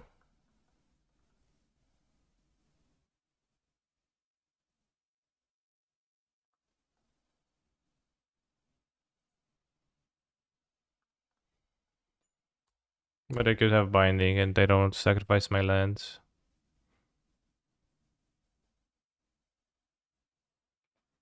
They paying costs, so we don't do anything. We just try to burn them down before we die to the rhinos.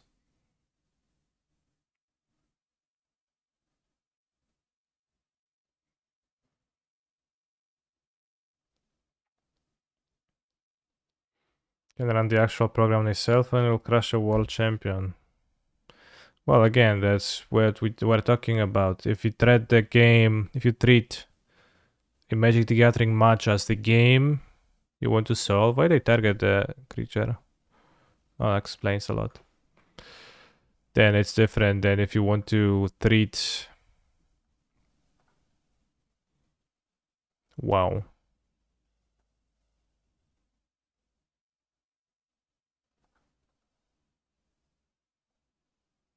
Then if you want to treat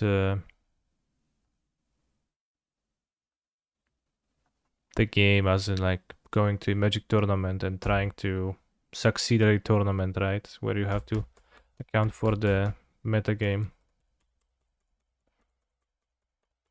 Pretty sure as what is using all the data from all the games, they could have a nigh on perfect deck builder for player and player.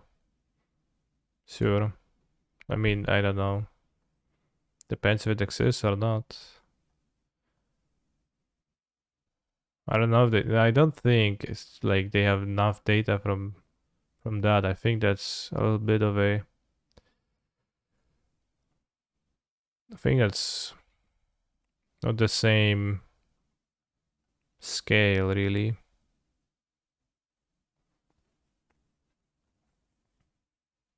Necessarily of data needed, but I'm not sure.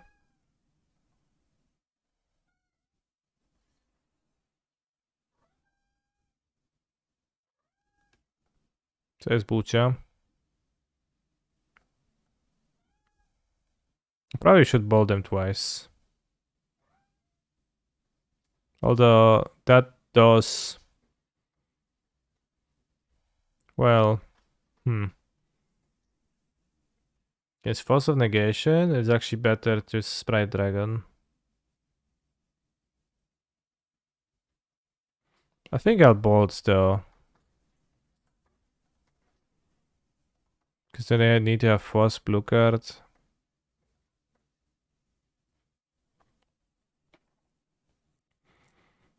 And then we play Ragavan if they well, but then we don't play the Ragavan. Okay, well then I guess we win. Lol.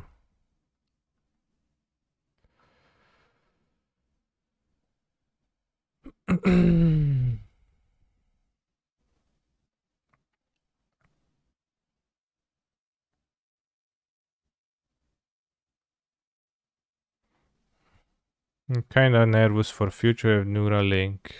Okay. I don't know, I think that's like one of the, it's pretty low on this scale of things to be worried about. Metamorphose is pretty bad with the counters. I think I'll cut it. Bolt to go face, good. Mutagen Grove against Fury seems pretty good.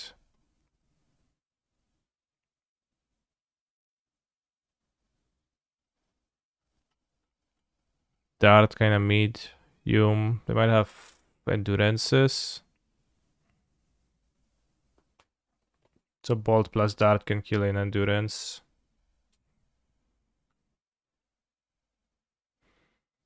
Maybe Ragavan is a bit poor on the draw. Into Fury. Maybe Breach is a bit poor into endurances, but seems okay. Maybe I want to cut 2 bolts. Alright, I'll cut Lava Dart times 1 and a Mutagenic Growth times 1.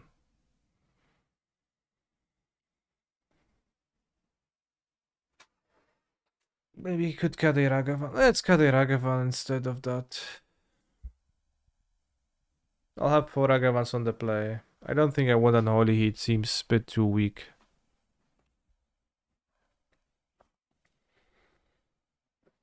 Awa, awa.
Where they have a mana up.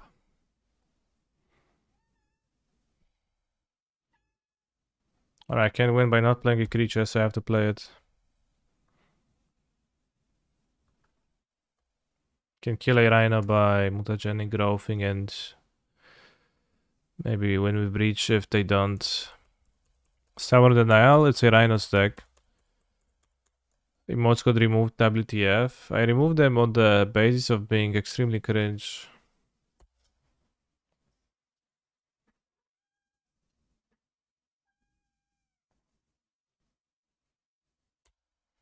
Yeah, it's my Giganta. I guess I'll close it. It's just Rhinos. Reginos.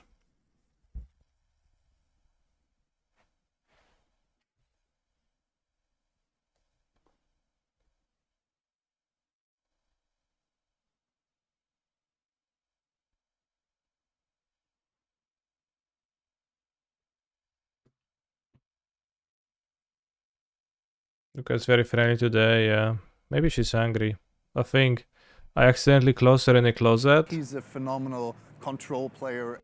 And Stubborn then I denial. fed Forehead. my cats, fed them, and then Tofu actually ate the entirety of the food because she was in the closet. And I was like, where is Buka? Why didn't she come to feed? Very interesting. Very unlike her. But turned out that it was just this type of a situation.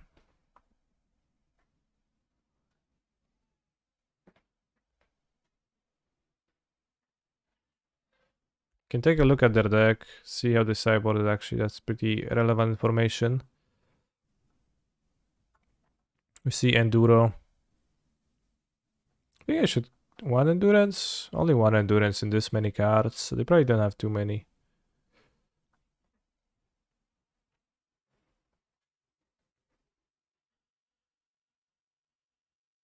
I say spacebar.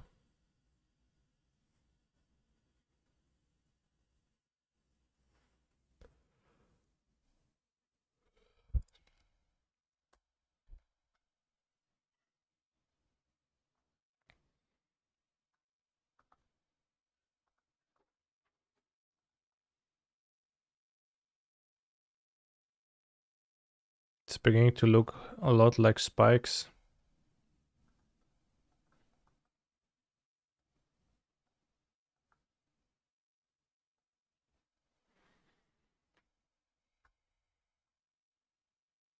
Okay, gonna have the Ragavan on the play.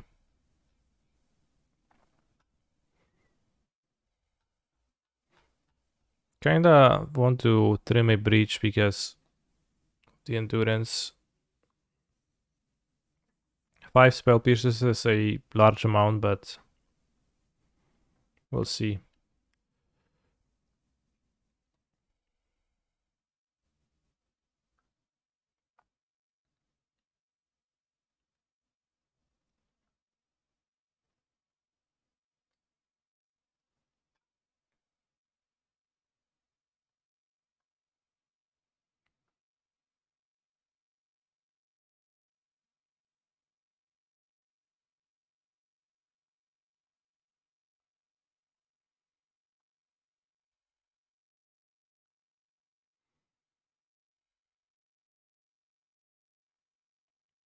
Don't kill my Ragavan, bro. Hand is not super, but I mean, you have a Ragavan on the play.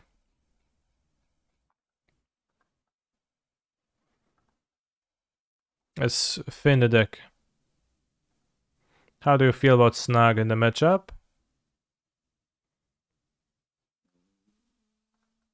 That doesn't sound too good to me.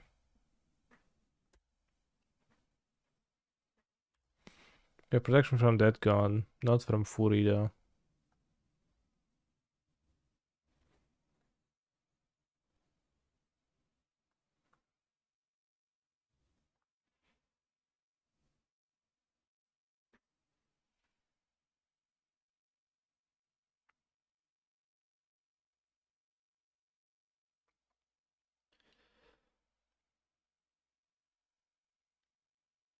But yeah, with 5 spell pierces, I think it's a little bit redundant to also play Vapor Snag. Maybe 5 spell pierces is too many spell pierces to play to begin with, I guess. But they both do the same thing, they answer the 4/4 Rhinos.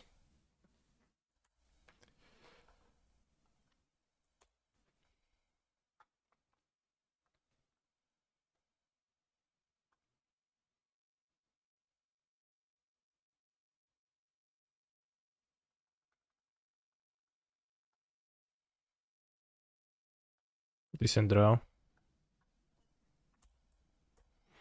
Did they answer both of the Rhinos? Yeah.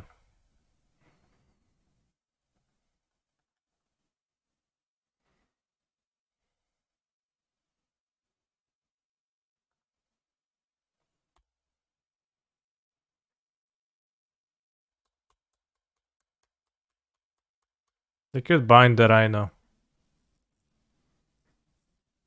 Like I'm buying their Temple Garden. I don't have enough land types.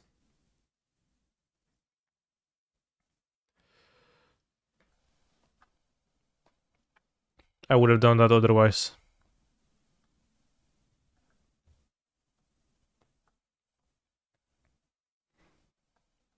Next time you should put more different basic land types in your deck. TBH. Understandable. Seems like my monkey is gonna get binded. Likely.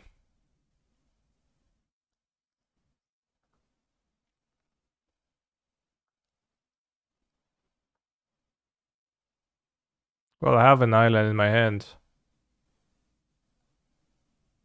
right now, so yeah, it could use that. No crap.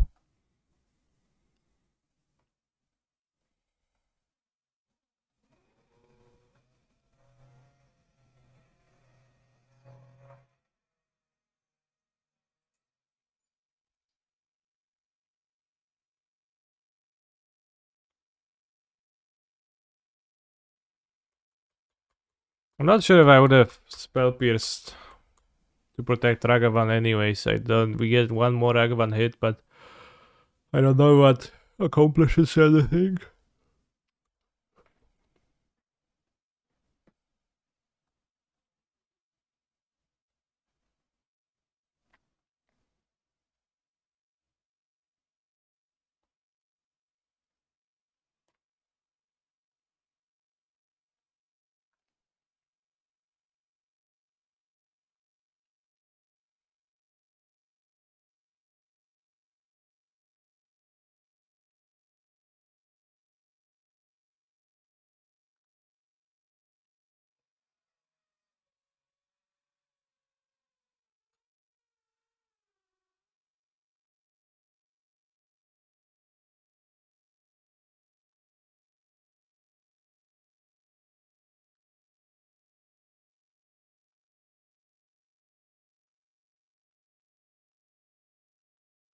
Hello, how did Paprika go? I top 8'd the Pioneer one with extreme ease, I guess.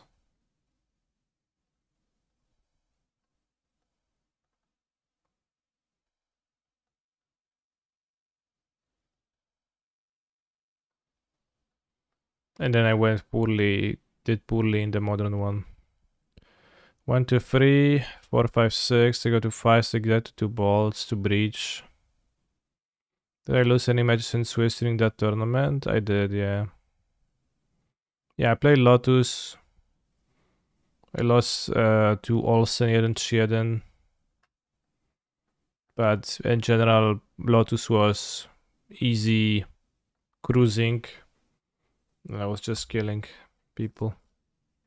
I guess I have 6 guys in my graveyard, so I don't quite lose to the breach, but they almost do. And you can attack with the Swift Spear to suicide Swift Spear.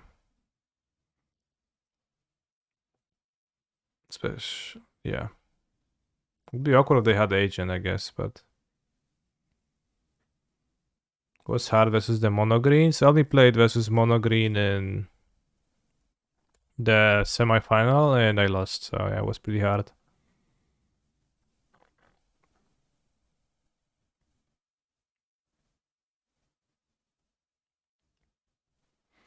Don't interact, bro. No. This is unfair.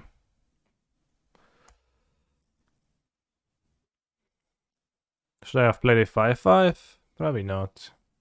I mean, this force is free anyways. And the 5-5 blocks, but doesn't really help. We just need to draw a breach again.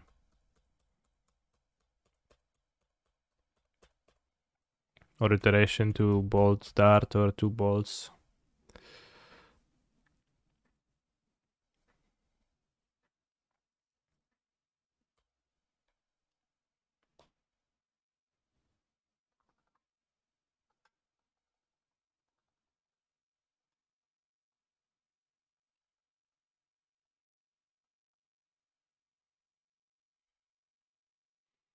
Rhino's matchup does not necessarily seem trivial. Almost. Maybe they won't block.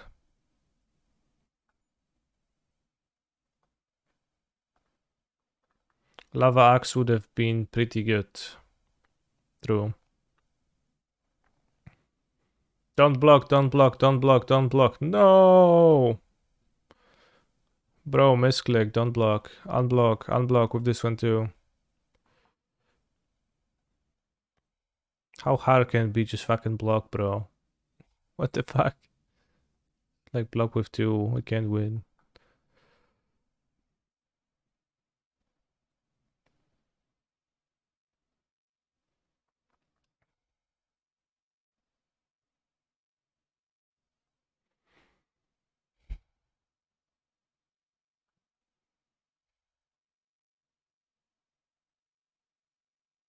Opponent successfully managed to block after much ponderation.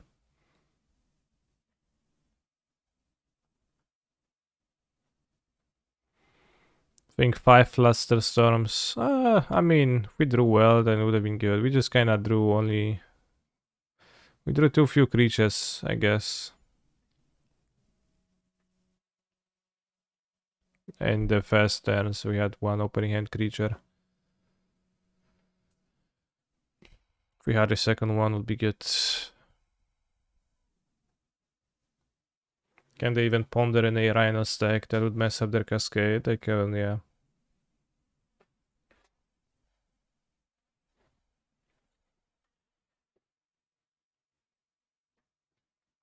Spikes, spikes, spikes, spikes.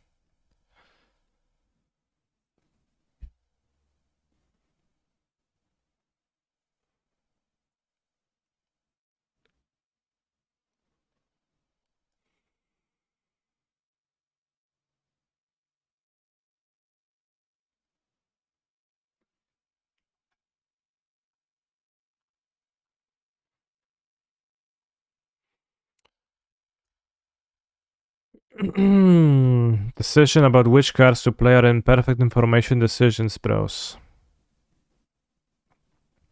The unseen decks of cards are randomly ordered, and players also have no information about what might be in the opponent's hand and deck. In normal play, there will be usually multiple options for the player about which cards to play. In some occasions, in actual expert play, it is also better to do nothing and wait and see how the game develops. Damn. Is it actually better to do nothing, bros? Got a Twitter reply.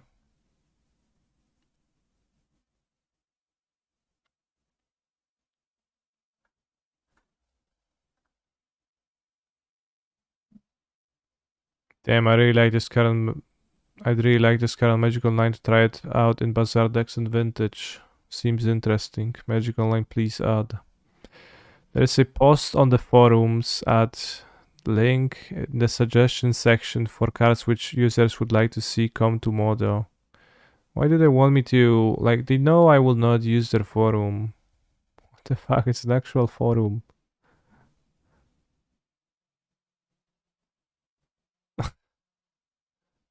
They need to register for that.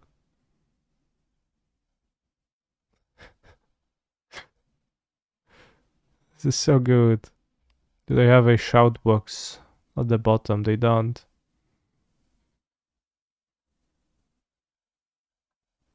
It's the card. Poxwalkers.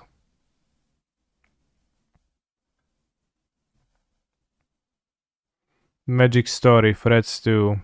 How to use this forum. Let's discuss some lore. Let's talk about the Brothers' War a bit. What do you all think about the storyline? What would you add into the story if you could? Is a part of the story lacking? How about over the top? It was the best set story since Ixalan. Still not wild for time travel stories, but this one did it very gracefully and as a bonus threaded the most satisfying needle for a Zalfe returning. Sibling rivalry at its finest. It's been really hard to follow the story since they started messing with everything, but I do manage to pick up enough from the cards to get a rough idea of the storyline. Imagine being Angeliana and you're a senior community manager at Daybreak Games and you're tasked with shitposting on the MTGO forum so it does not look as empty.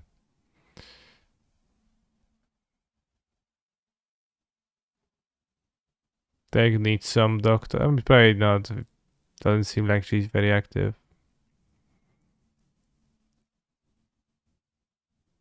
Dick needs some doctoring up. Discuss it here and ask for ideas or suggestions on how to make it better. Phoenix. It's a hyperlink. I don't know. Don't want to click it. Preview talk. Brothers War hype thread. Let's go. My top 10 in random order probably include. Damn. Haywire Might. Non-creature clause makes it probably worse than one would think. Silent Great Worm. True. I was really hoping to get a Wormcall engine for my cube and I did, so that's probably what I was most hyped about. Damn.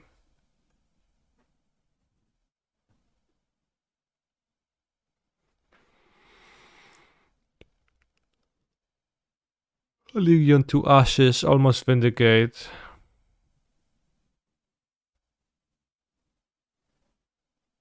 Open Silent Great Worm during your pre-release. Where are your $30? Well, you probably needed to sell it.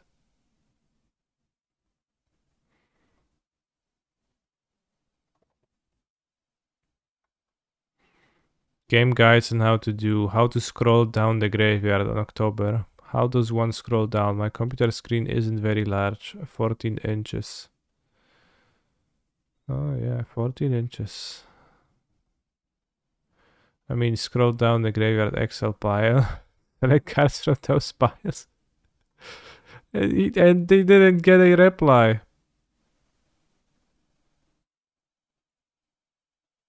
9-inch nails.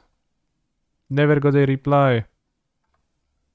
I mean, don't you just use the mouse wheel? I don't know, maybe not. But I don't know to this day. It was on October 26th. They don't know how to scroll through the graveyard and they still wonder about that. Modern, thread 0. Pioneer, thread 0.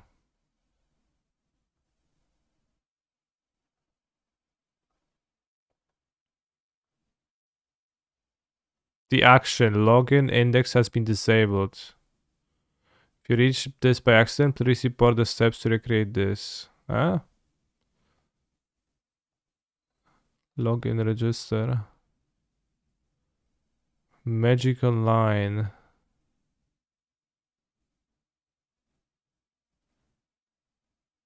Am I registering right now? Nie jestem robotem. A skąd wiecie, że jestem?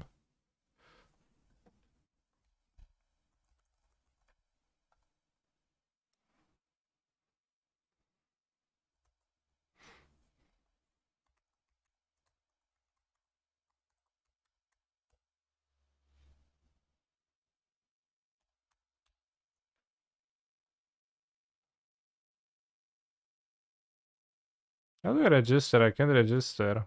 It only asks me to log in.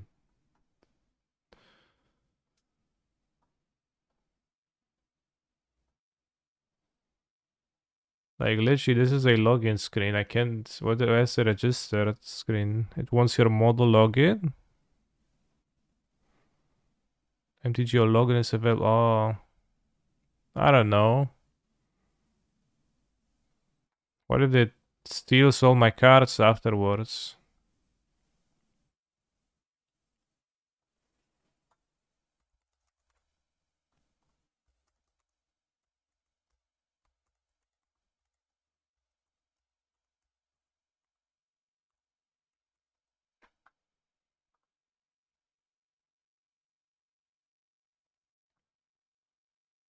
Seems like a scam. Yeah.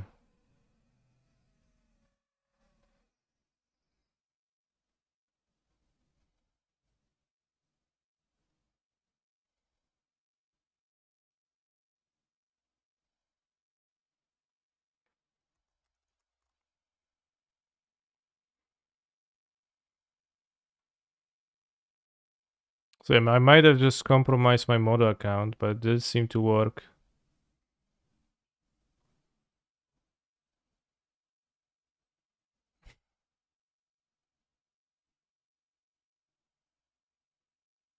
Now you can shitpost on the model forum a lot.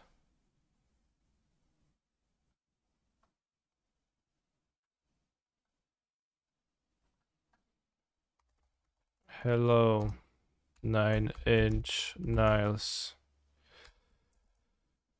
I would try using the mouse wheel. If your mouse doesn't have, maybe there's a better word than mouse. Mouse wheel doesn't have one available.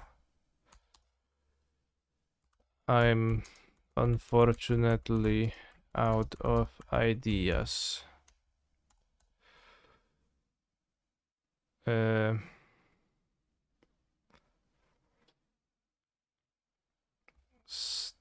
Stay strong.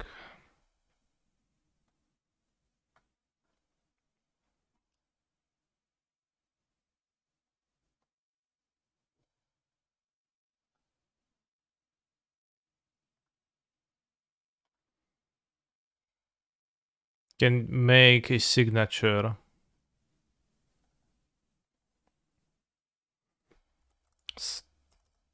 Stay hydrated, friends.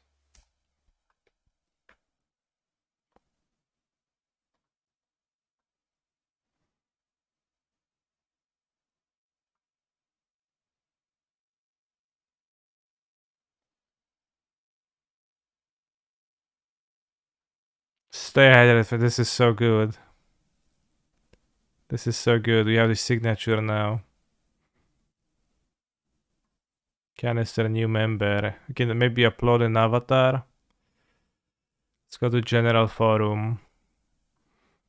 Suggestions. Where's the thread?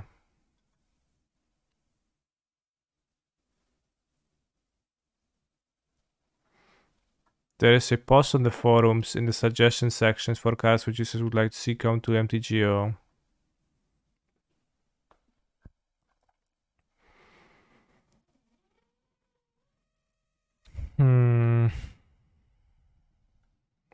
Go find a nerd.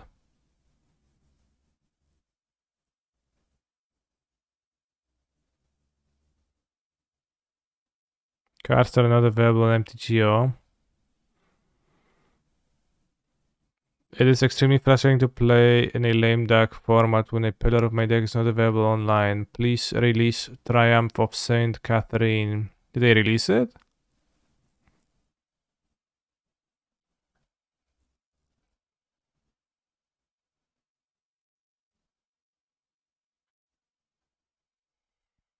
Please add Pox Walkers.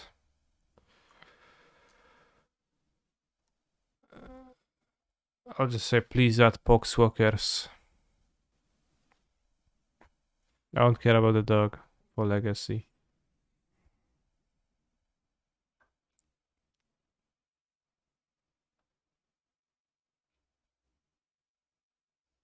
Captain Nugatharot and more of BG in general. Bros, would you like to see Captain Nagartharot be added to Modo 2?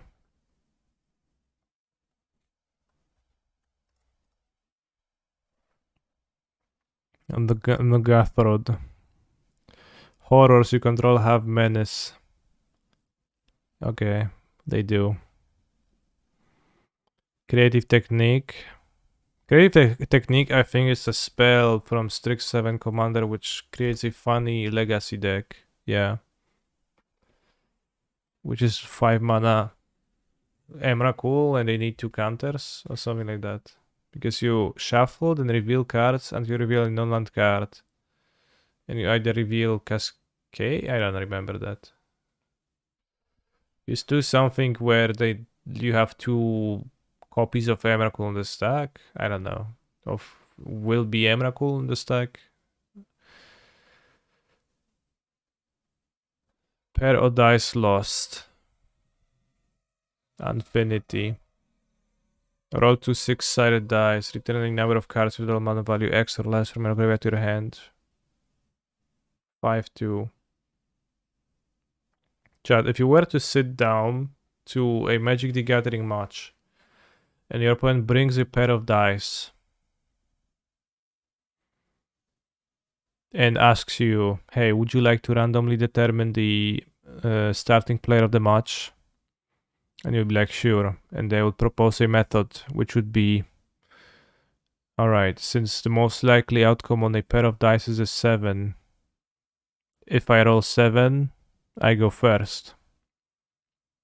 But you start on the rest. Are you fine with that? Would you accept that proposition from your opponent?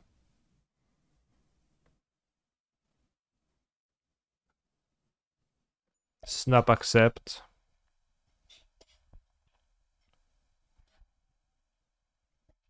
Then that was a trick question, because if you would have accepted those odds, this method of determining the starting player, a judge would come and arrest you immediately, as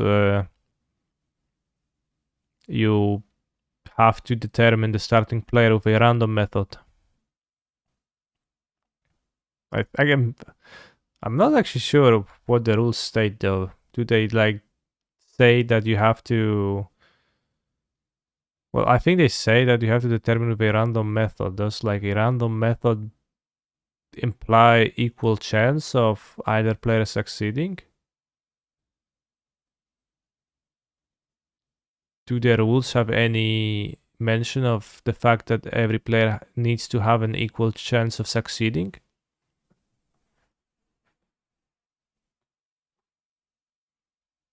I'm not sure if it has to be random. I mean, I think it uses the word random. I'm not sure. What do we need to check?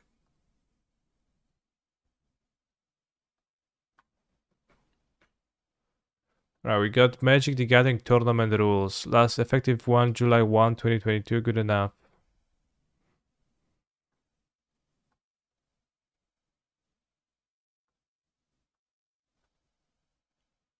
Yeah, it is random as 150, so does it say so? 2.2.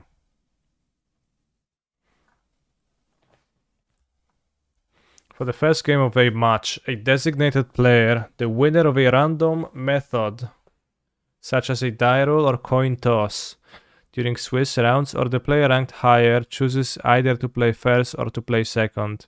They must state this choice before looking at their hand. So it just says a random method. How do you agree on the method?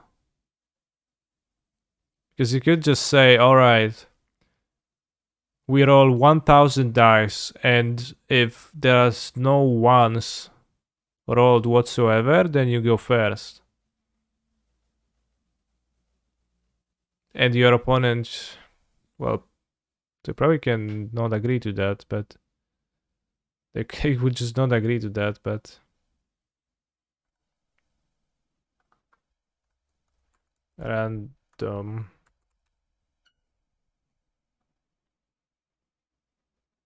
Use a random method to seat players around the draft table and conduct a draft. Sometimes at FNM I do poker dice with 5 die, okay.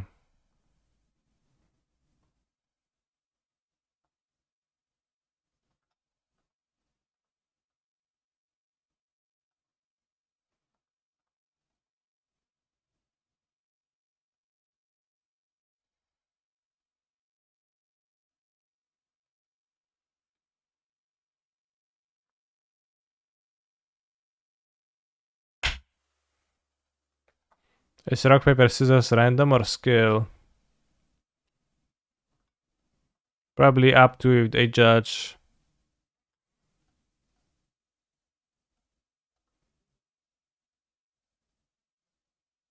I feel like it should be common sense to give both players the same odds in a randomized event. Not a randomized event, random event. It is common sense, but rules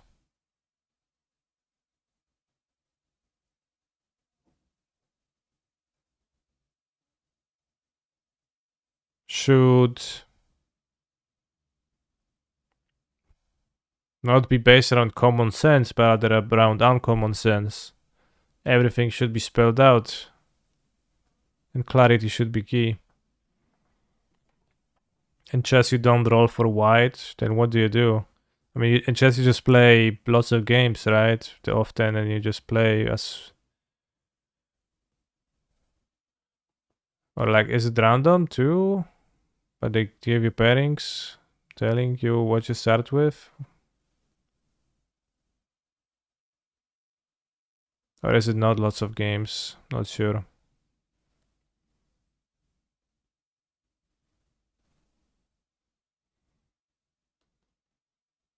So,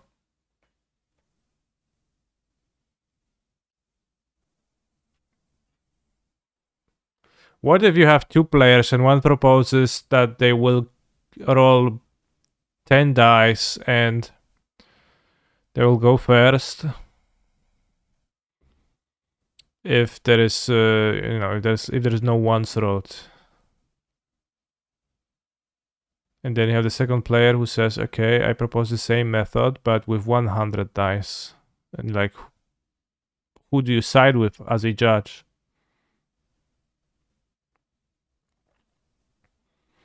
The organizer software tells you if you're white or black. And over a tournament, it's evened. Yeah, I think it's solid.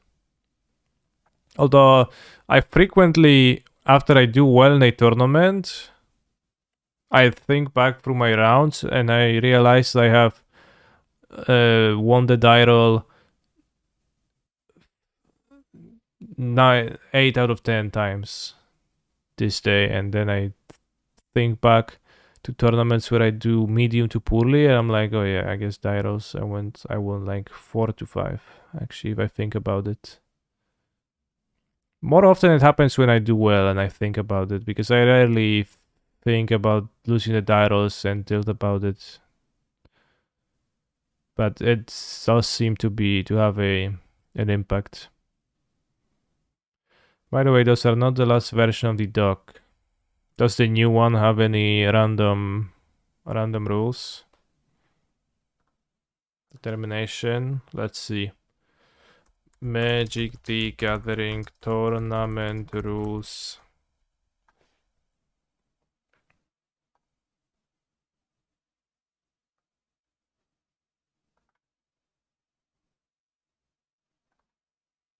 Go on to rules and documentation, November 14th.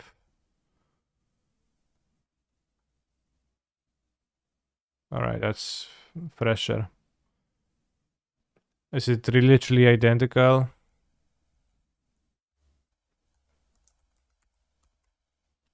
Yes.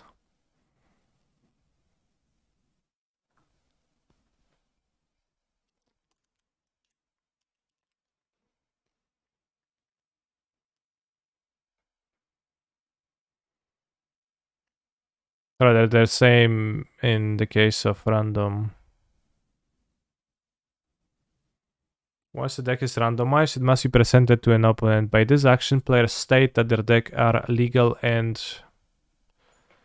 randomized, okay? The opponent may then shuffle additionally. Cards and sleeves must not be in danger of being damaged. Must not be in danger. It's kinda like 2 layers of protection. They can not only not be destroyed, they can be in danger of being destroyed.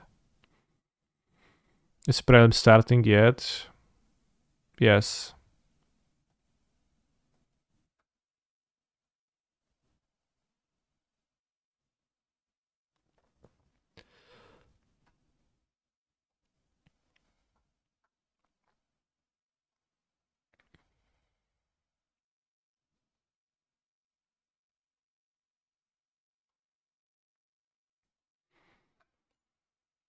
Yeah, I'm looking for loopholes. No, I'm looking for loopholes to shitpost.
Thank you for the raid, Roma Rio Vidal.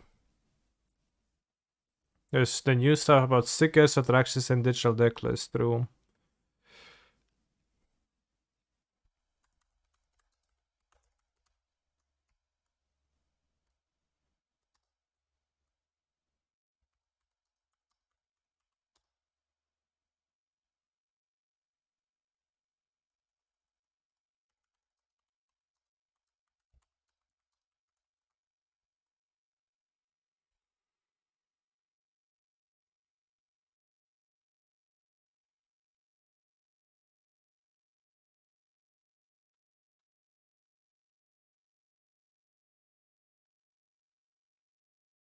Banger tweet. I mean, it's just true, right?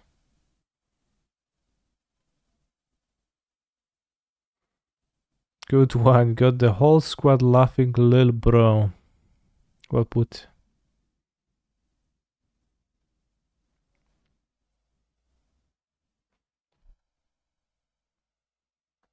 What are you talking about?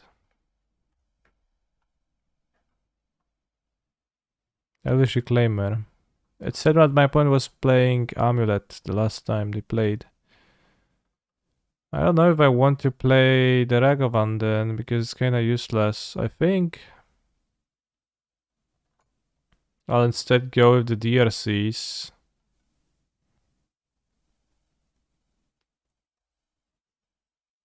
To go 10-1 Mutagen Growth.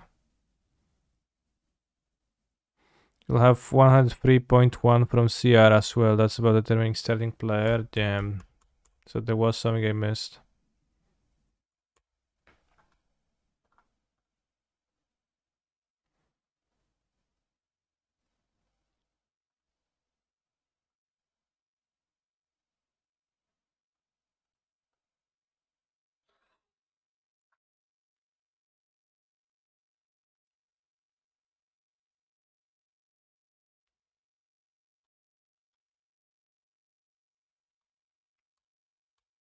Playing Dragavan seems useless now.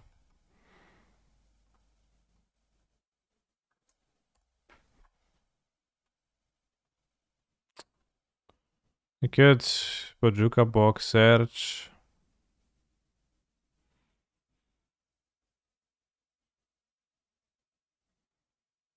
Have you checked the dictionary? Because maybe 50-50 is implied and random. I have not. I have went straight to shitposting. But I assumed it does not qualify.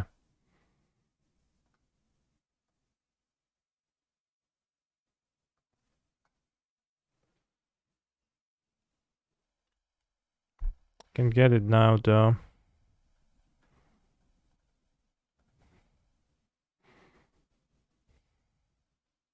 But they will need to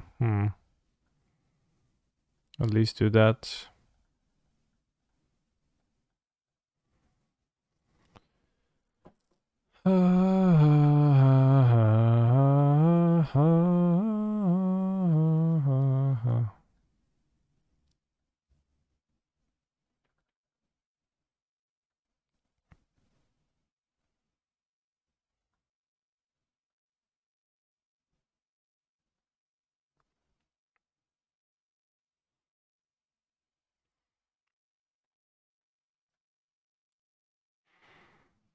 I can mutagenic. I have 10 cards in my graveyard. I will have. I mean, maybe they don't play Bog for some reason.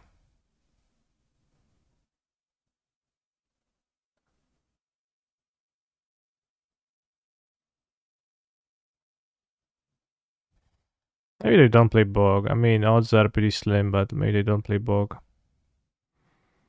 I don't think we can lethal though, but.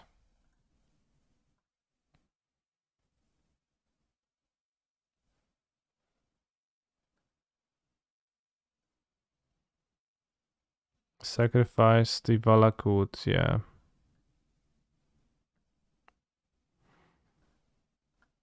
So they play the Titan next turn, likely.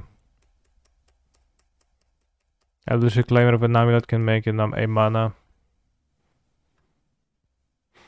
Honestly, Ragavan's been kinda. Well, maybe it was bad in one lander, should be good in more landers, so maybe that's a thing I shouldn't say that it looked bad because it didn't quite look bad.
At the start of a game, the players determine which one of them will choose who takes the first turn.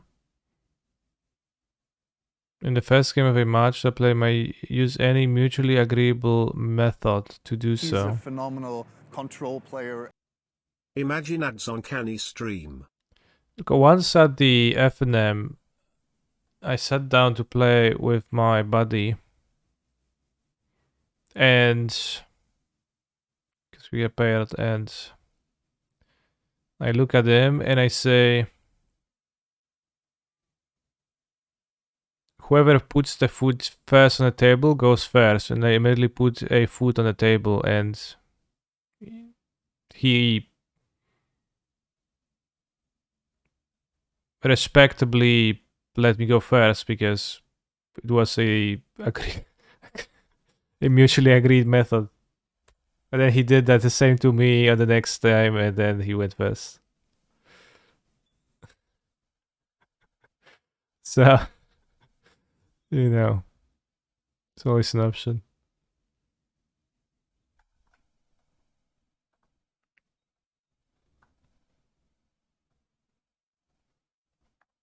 Why is that a DQ? If it's a mutually agreed method, then it's good. Bro, we literally just talked about it, you idiot. Sorry for the harsh words, but...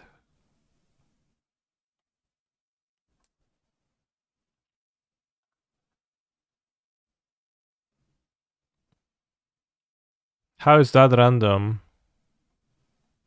No, that does not fit the definition of random, but it does fit the definition of mutually agreed upon, which it was.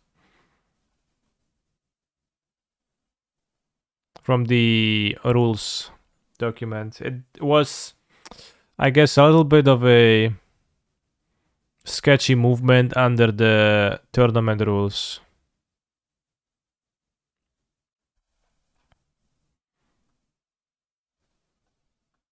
I think we want less iterations. Ragavan is actively pretty bad against Greuzer. And I think the legendariness is a little bit painful in this deck, TBH. I'm gonna cut 2 Ragavan. I want heat and bounce spell.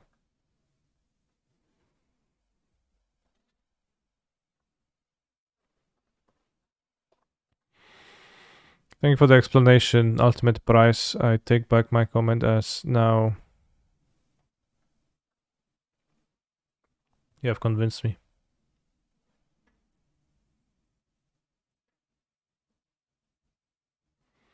Do you think I should keep Sprite Dragon?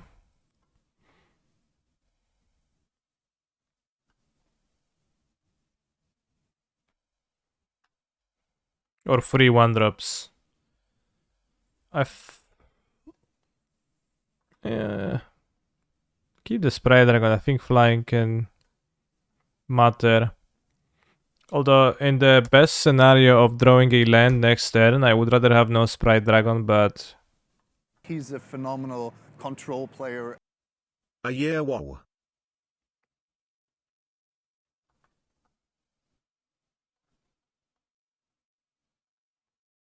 But rather not, I think.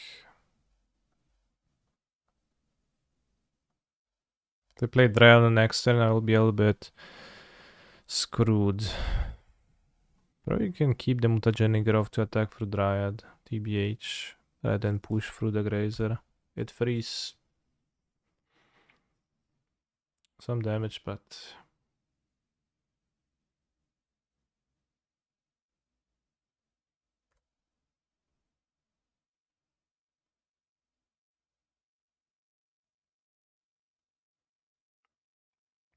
maybe it wasn't good.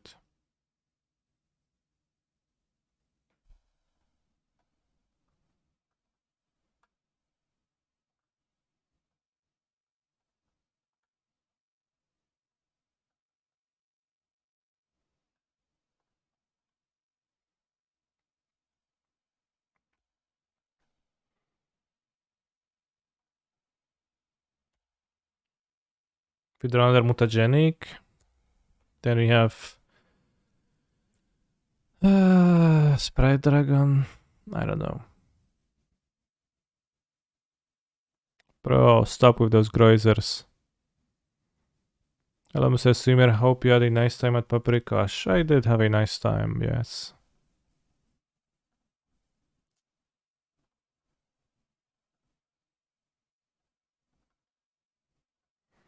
Not a sus attack, huh?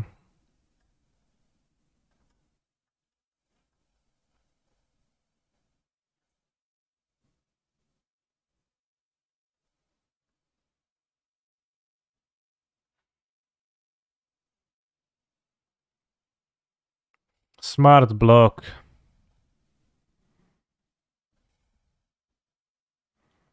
Alright, I guess.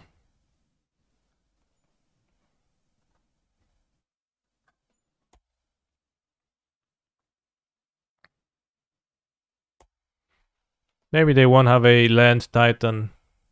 They did miss a land last turn, right? They could have played a 6th land, they didn't, so... Hmm. La la la la la la la la la la la la.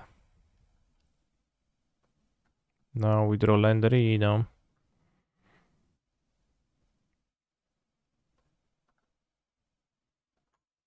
still. They'll miss again, and we're gonna draw a spell, because without spell it doesn't function. No!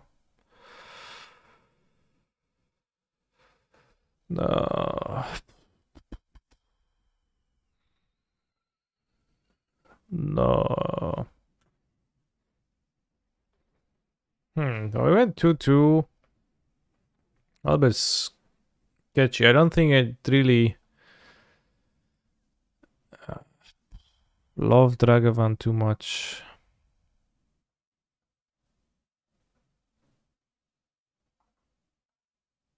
I kind of barely 2-2 the Merctide much.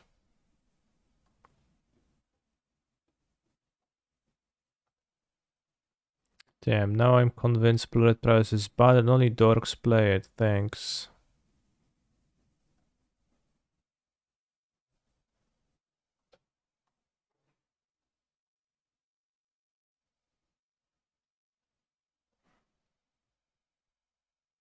I mean, there's been some impressive stuff about the deck. There's also been some less impressive stuff.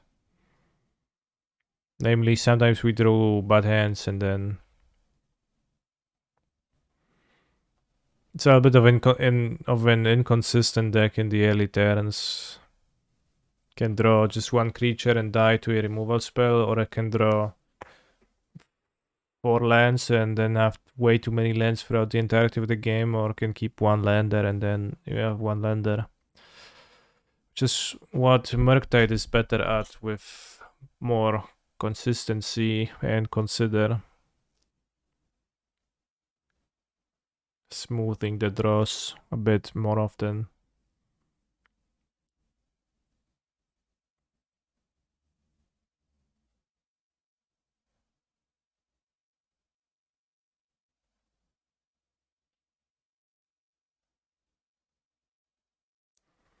It's a pretty cool deck, I think. Underworld Breach is a really strong card.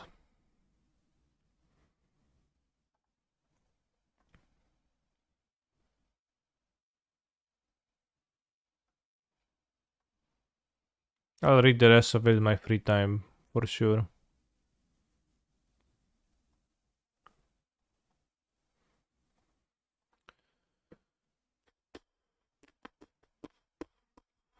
Light Up provides some value, but we've got some more value cards already. Yeah. Well, I mean, yeah, again, one lander's also an issue. I think the amount of value is pretty good. Just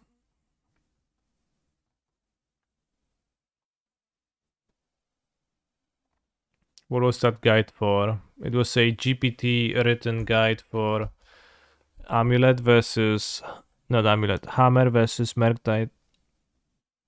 But the proposed sideboard plan was to bring in the entire sideboard. And the explanations were lacking in how convincing they were. To me, at least.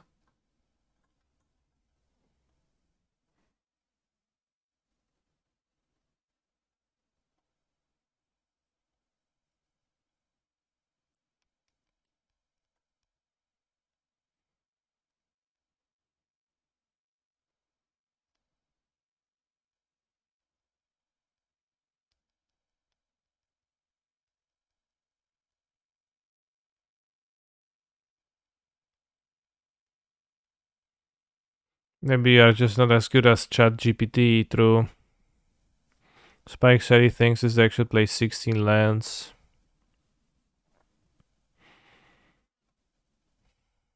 Okay.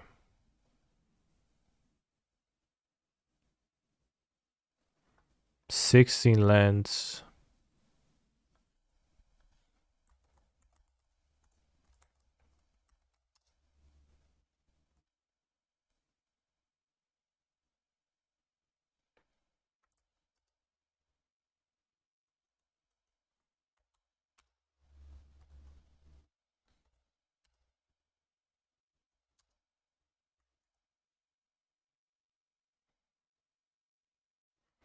Well, you're 60% to have 2 lands exactly then.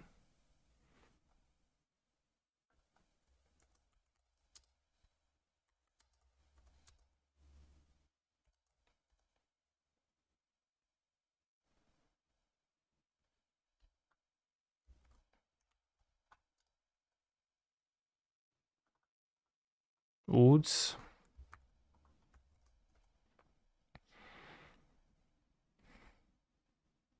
One or more.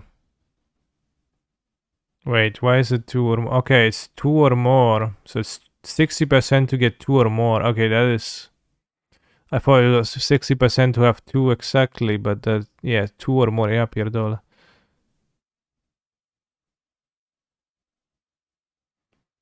I think Iconoclast is okay, but it's a little bit weak. I don't have much interest in it. But maybe it's fine to play. But like... It's pretty okay against Engineered Explosives. It might be an okay sideboard card, honestly. But it's still like 2 mana creature that dies to 1 mana removal spells. Seg is pretty good at pressuring removal sometimes, so it's okay. Maybe, but... Would you ever want something like Spikefield Hazard? Maybe. But I think a tap land is way too weak too.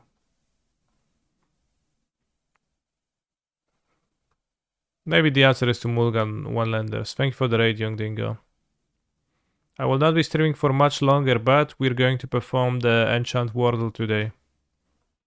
So let's name Mutagenic Growth, which was our card today. And we hit. It is a 2 or 3 mana green common. So we can name Wild Mongrel. So it's a 3 mana newer than 0/1.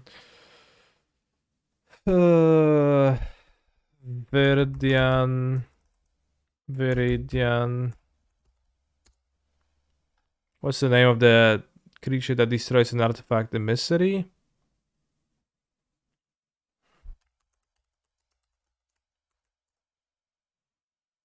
No.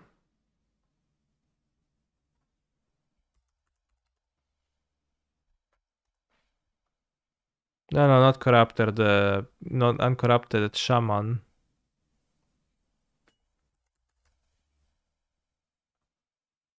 It's an uncommon. Oh shit, bros, I fucked up.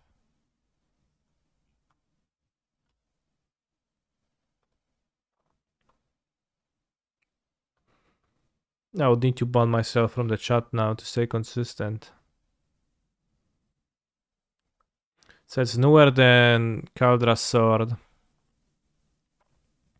So let's name something in between Kaldra's Sword and this. A green 3-drop Elf Shaman. It is an Elf Shaman. So probably from Lorwyn. Any common Elf Shamans for 3 mana? From Lorwyn.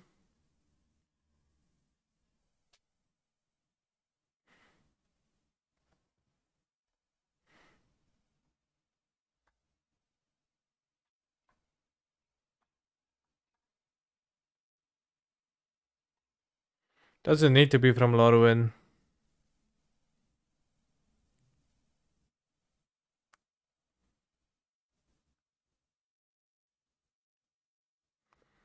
Nothing comes to mind from Lorwyn as a common. Liz Alana Huntmaster is not a shaman, it's 4 mana.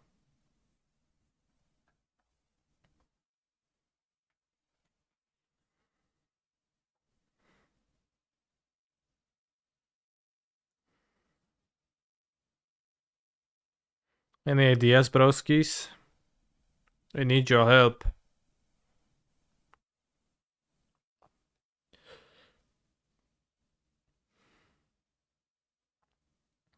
No idea. Well, thanks. Very helpful. Alright, I'll just search for elf shamans. Lol.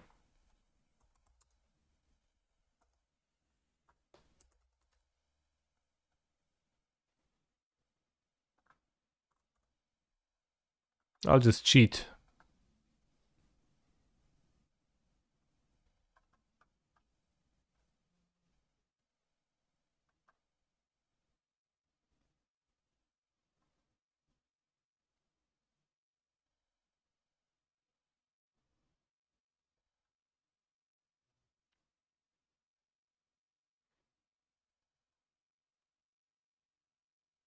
Okay, never seen this card, so would have never guessed it. Look at the top 2 cards of your library, then put them back in any order. What a useless seer. He's a phenomenal control player.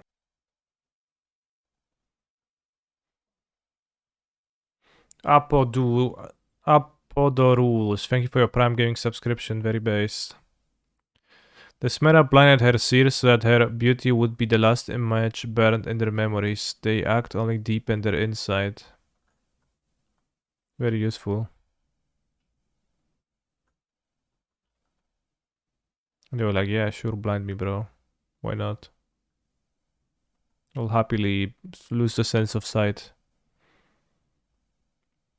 No wonder the ability is so useless. She's blind.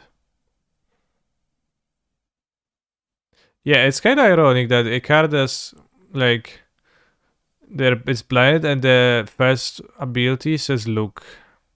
Like, yeah, I mean, no need to be so mean about it, bro.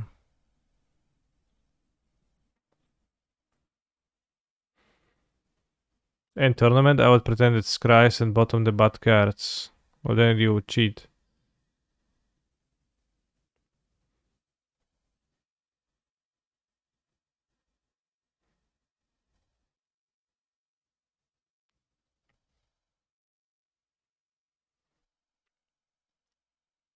Sick stuff. Anyways, today's stream was a short one. We got 2-2 in the Prelim. But I will return tomorrow. Stronger than before. We're probably gonna play Lotus Field because that's what we do on this stream nowadays. Stay hydrated, broskies. And remember to join the Daybreak Games Magic Online forum so you can shitpost. I guess we're gonna write one shitpost on the forum.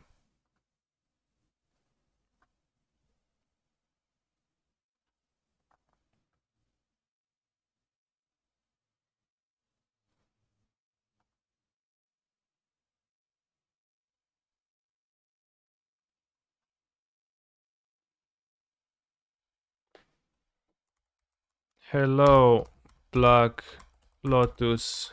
That's their name. Black Space Black Lotus. Nice to have you on board.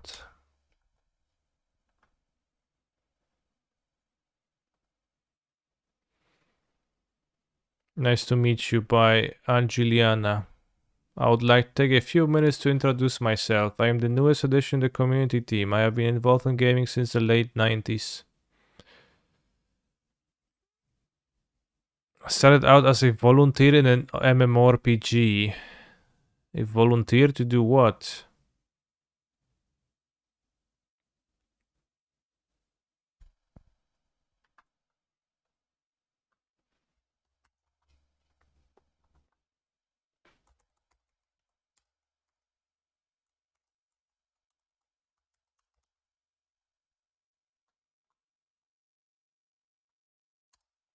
That just makes it better.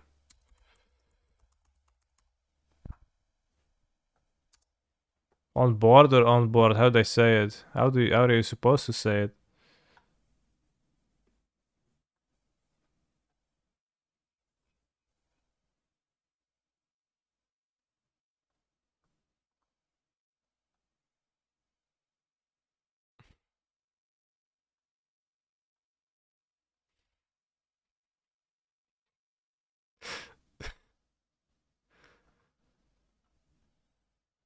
Magic story.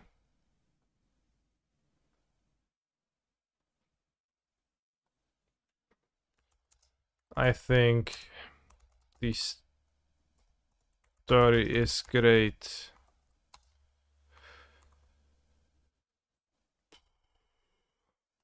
Was really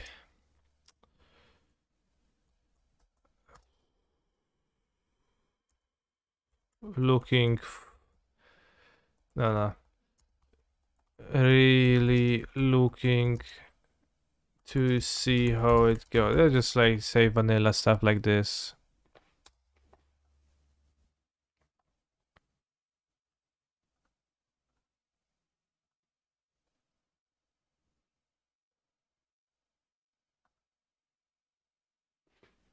Your ability to shitpost this shit. Okay.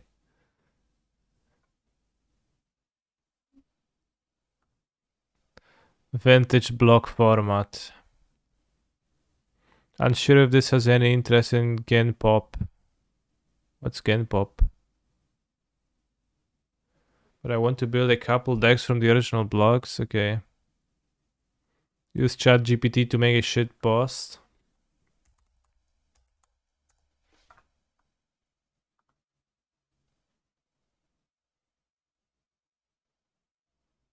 You have to log into ChatGPT.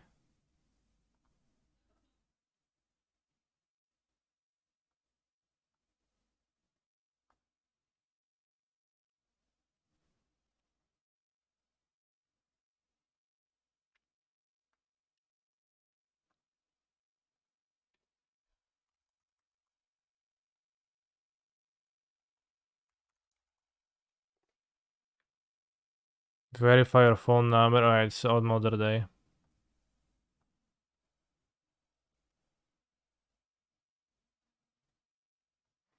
Play vintage. That is all.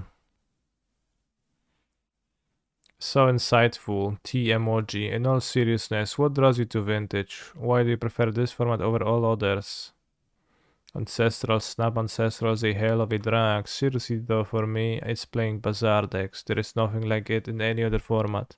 The ability to play vintage is honestly one of the things I love about MTGO. Let's use the quote function.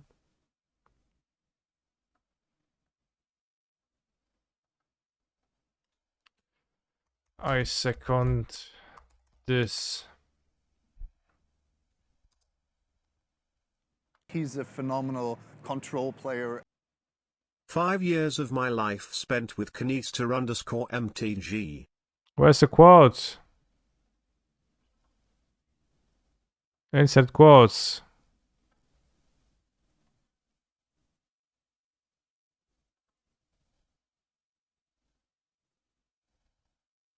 Can I delete?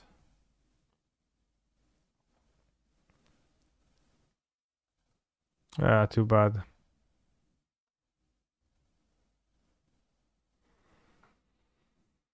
I asked the bot for a shit post. Sure, here is a short one. Why do people play Magic the Gathering? Because they are tired of having actual social interactions and would rather shuffle some cardboard and pretend they are powerful wizards. Sad, lonely, MTG. That's a good one. Thank you very much, Maximilian III, for the 5-year sub, and enjoy your 5-year badge. 5 years no react. Well, I just reacted, bro. It's a tweet, not a shit post. It's a pretty good tweet, though. Alright, last post.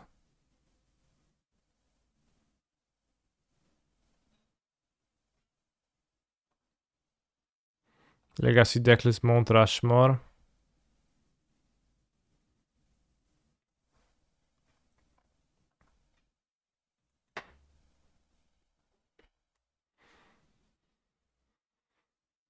Blue-red Delver assuredly deserves a spot.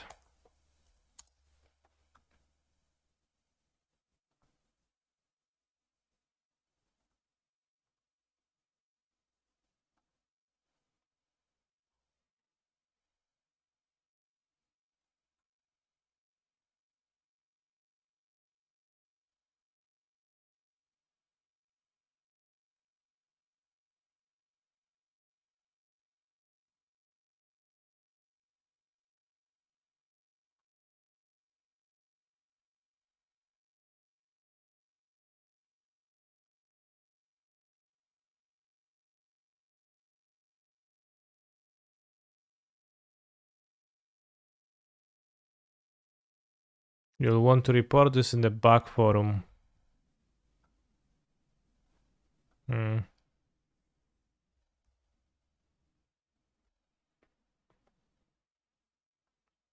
Give me another one, but include a comment about how terrible the standard format is. Here's one. Standard format in Magic the Gathering is just a never-ending cycle of the same overpowered decks dominating the meta. Can't wait for the next set to come out so we can all spend a ton of money on new cards and then have the same thing happen again. Hashtag RIP standard. Hashtag MTG. Well, it's not untrue, but ChatGPT seems pretty jaded. I have to admit. Alright, bros. We get our one chest. I'll come back tomorrow. Stay hydrated. See you tomorrow. Have a good rest of the day.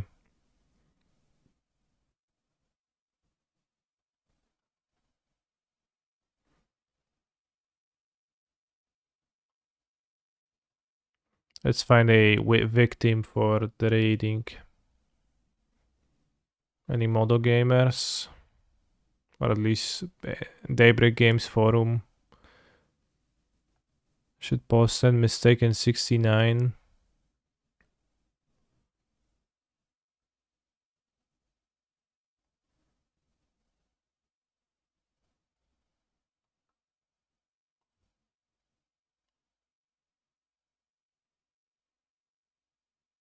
Español. No, pa español. I can't speak español.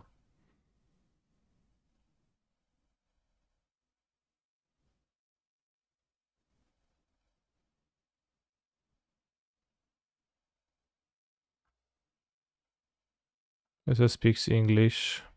But it said español, so he prefers español.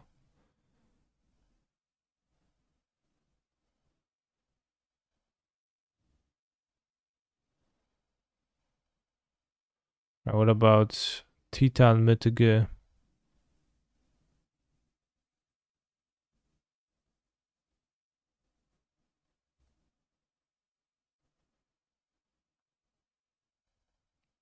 Shitty Jan deck. Looks great.